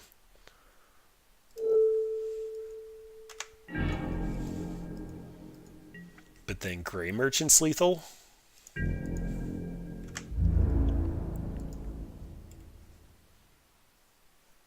Alright, and here he did buy us a little life. And Bolt doesn't cut it. Alright, Mono Black Devotion. Dismember can come in. Dreadbore's probably fine. Damnation. This stops there on dying. It's probably going too hard. I like Timely for chump blockers, and it'll keep us alive since they're an aggro deck. Mono Black. Blood Moon comes out. Young Peasy could create a ton of tokens.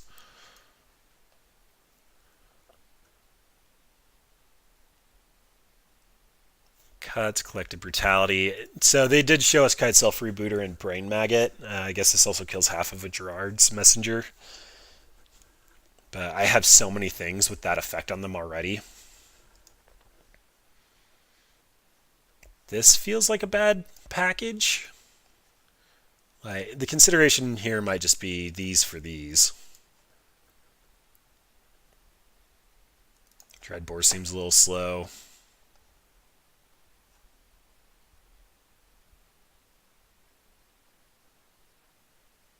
So that would mean cutting Timely and a Braid. That might be better. Super scientific. Alright, and not enough mana. Inquisition, Young Peasy, Lingering Souls. Good start. Oh, I can't Inquisition. Or Flashback Lingering Souls. Need... How bad do I need black?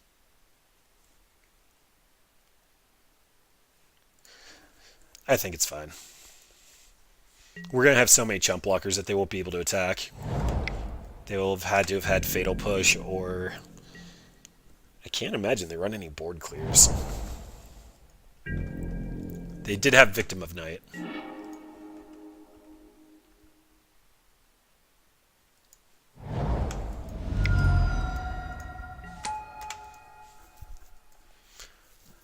But if they're taking their time to set up to kill Young Peasy, then... Alright, so probably Lingering Souls as we can cast it. Is this non-land? Okay, so might even be Peasy. Nope, thought the Souls was a bigger threat.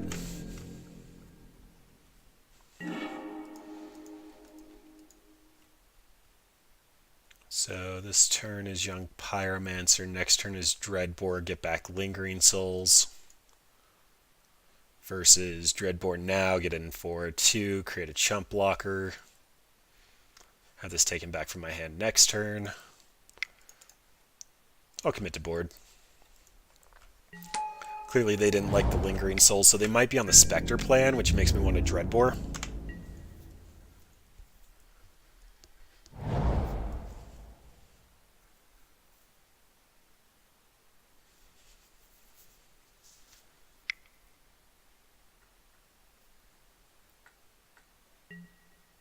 Yep, there's the Spectre. Oh, I can't even Dreadbore right now. I don't have black. Hey, look, there's black.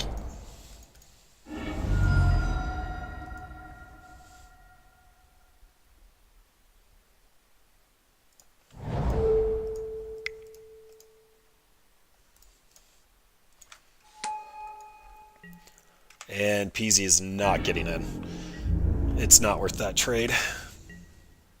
My cards should be higher quality than theirs. Alright, there's the Inquisition. Oddly enough, that actually had text.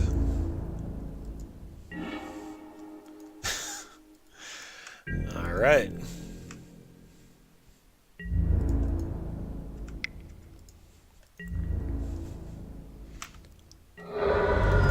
And I'm just going to try to apply pressure.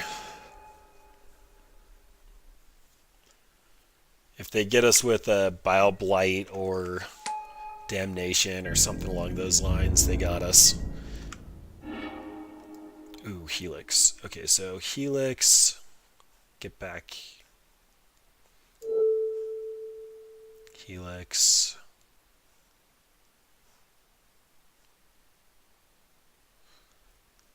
I can cast that this turn, so I'm going to take the duress.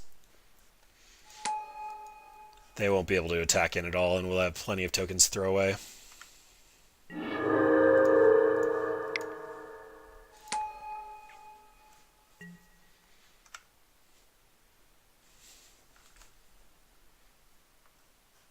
Yep. Alright. A braid just feels bad. We've seen Gifted Aetherborn, and I already assumed it was in the deck. Having 3 toughness, we still hit it with just about everything.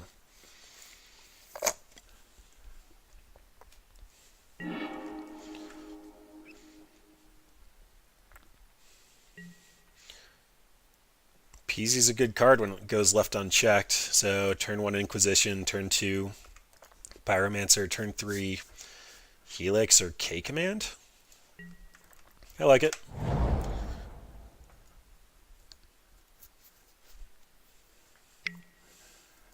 There's the Duress. K-Command probably goes away unless they want to... I don't know. We have some good targets. Yeah, I don't know why our opponent doesn't want us to see what they're up to. They're clearly Black Devotion. Oh well. Bob's really powerful when he sticks. He's probably going to come out before Young Pyromancer. Plus, if we can Pyromancer and Spell, we get a lot more value out of it. Oh, I shouldn't have ran that out. Opponent knew about the other land. Oh well. They should know our hand at this point. Victim of Night? Oh no, they went for the Gatekeeper kicker. Pretty good. K-Command's going to kill that and pick up Confidant, though. So I can Pyro here. No value. It's probably correct to wait, but I'm kind of losing patience tonight. This one's been going on a while. 2 damage to any target. Pick up Bob.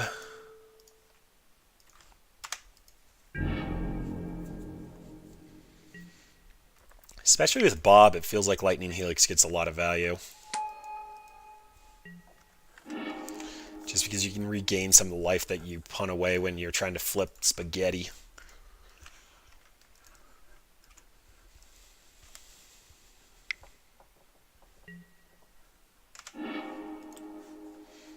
We should be up a match here.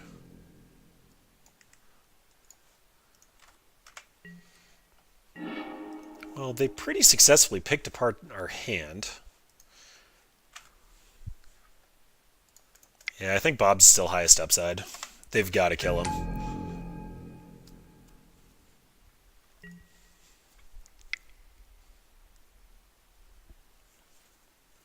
The Shade? Spectre.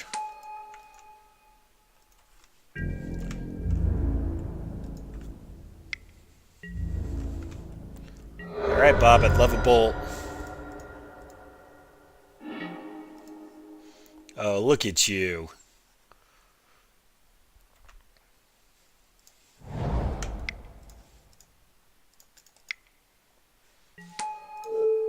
And we're protected against another Gatekeeper.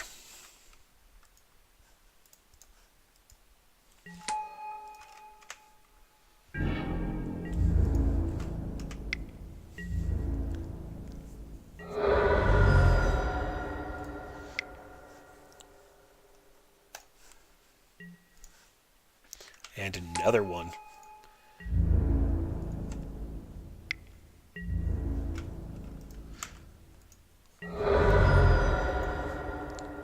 Maybe another bolt?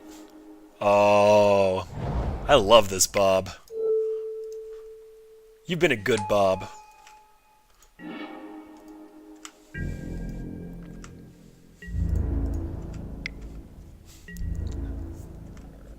And the clock is on.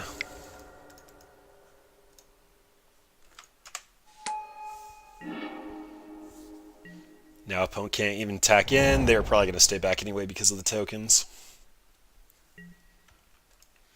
Oh, bah humbug opponent. Well, we get this Lingering Souls back. We get to recast this one. Does mean we have to actually kind of slow roll our spirits now, but...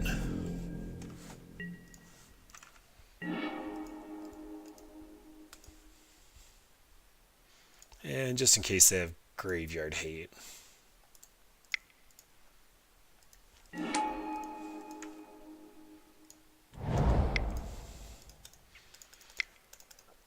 Having 2 spirits as a backup feels kind of safe. They have shown us a lot of discard. This is putting them on a 4-turn clock.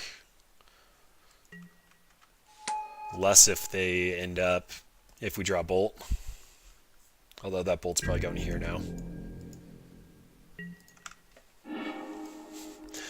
Ooh, I like that one.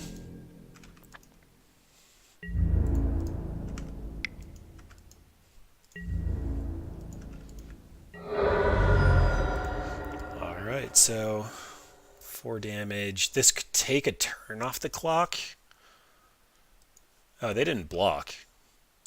Okay, so...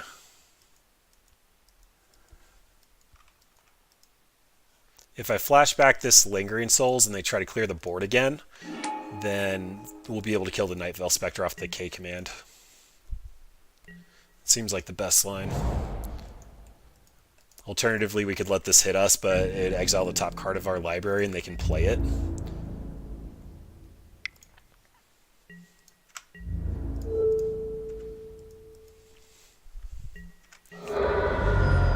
And this is now a 2-turn clock. So that sped us up quite a bit.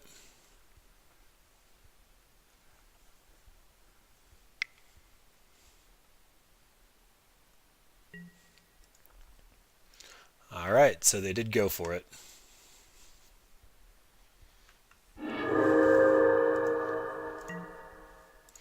Okay, so target player discards. We will pick up Peasy. You discard your last card.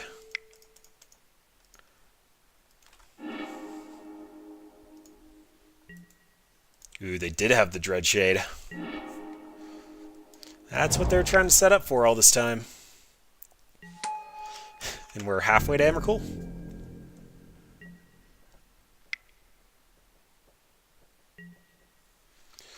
Wow, that's painful.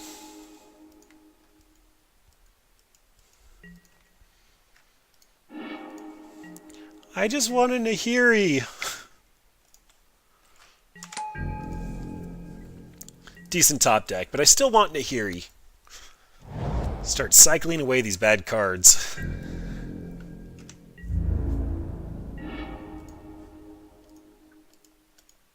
And sometimes you just need a token.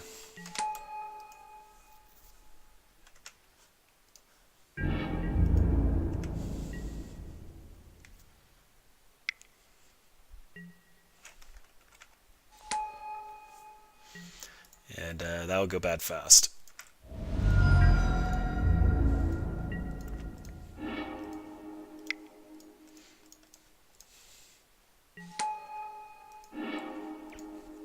Okay, this time waiting. I assume they had 2, but it looks like they're running a lot more than 2.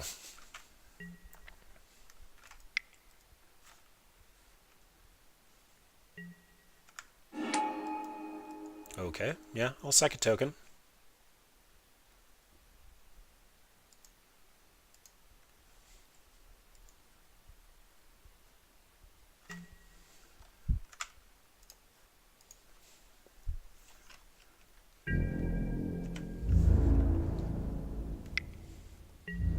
Alright, so Undying, it comes back with a 1-1 counter if it didn't already have a 1-1 counter on it. I don't want to take this damage, and I don't want him to die, so he can make me lose 2.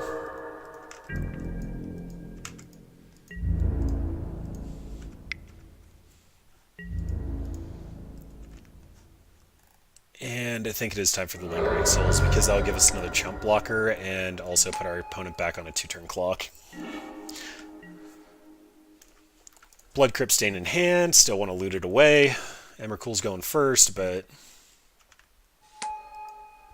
Alright. They clear the board, we're taking 4.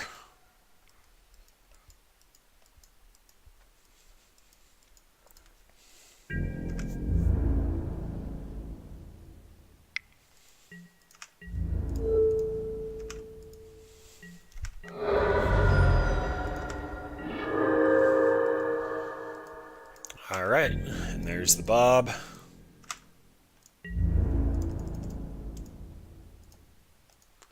So the math here is swing in for 3, put them to 4, and the spirits are lethal next turn. And if I have to chump block here because I get another messenger or something, I can still do it.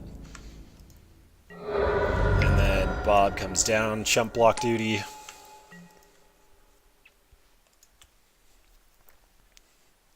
Hopefully our opponent shows us the card before combat. Yep, just a land. Then if they go all in... Ooh, yeah, this is why I had to chump block.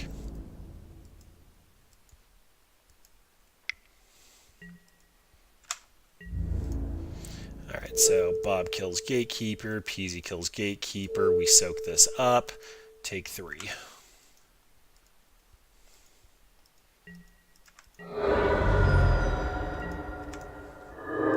And there's the Nahiri.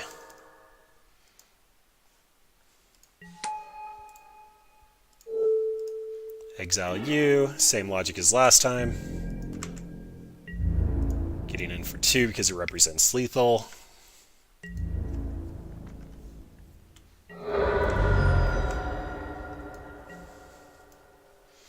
Unfortunately, push kills us here.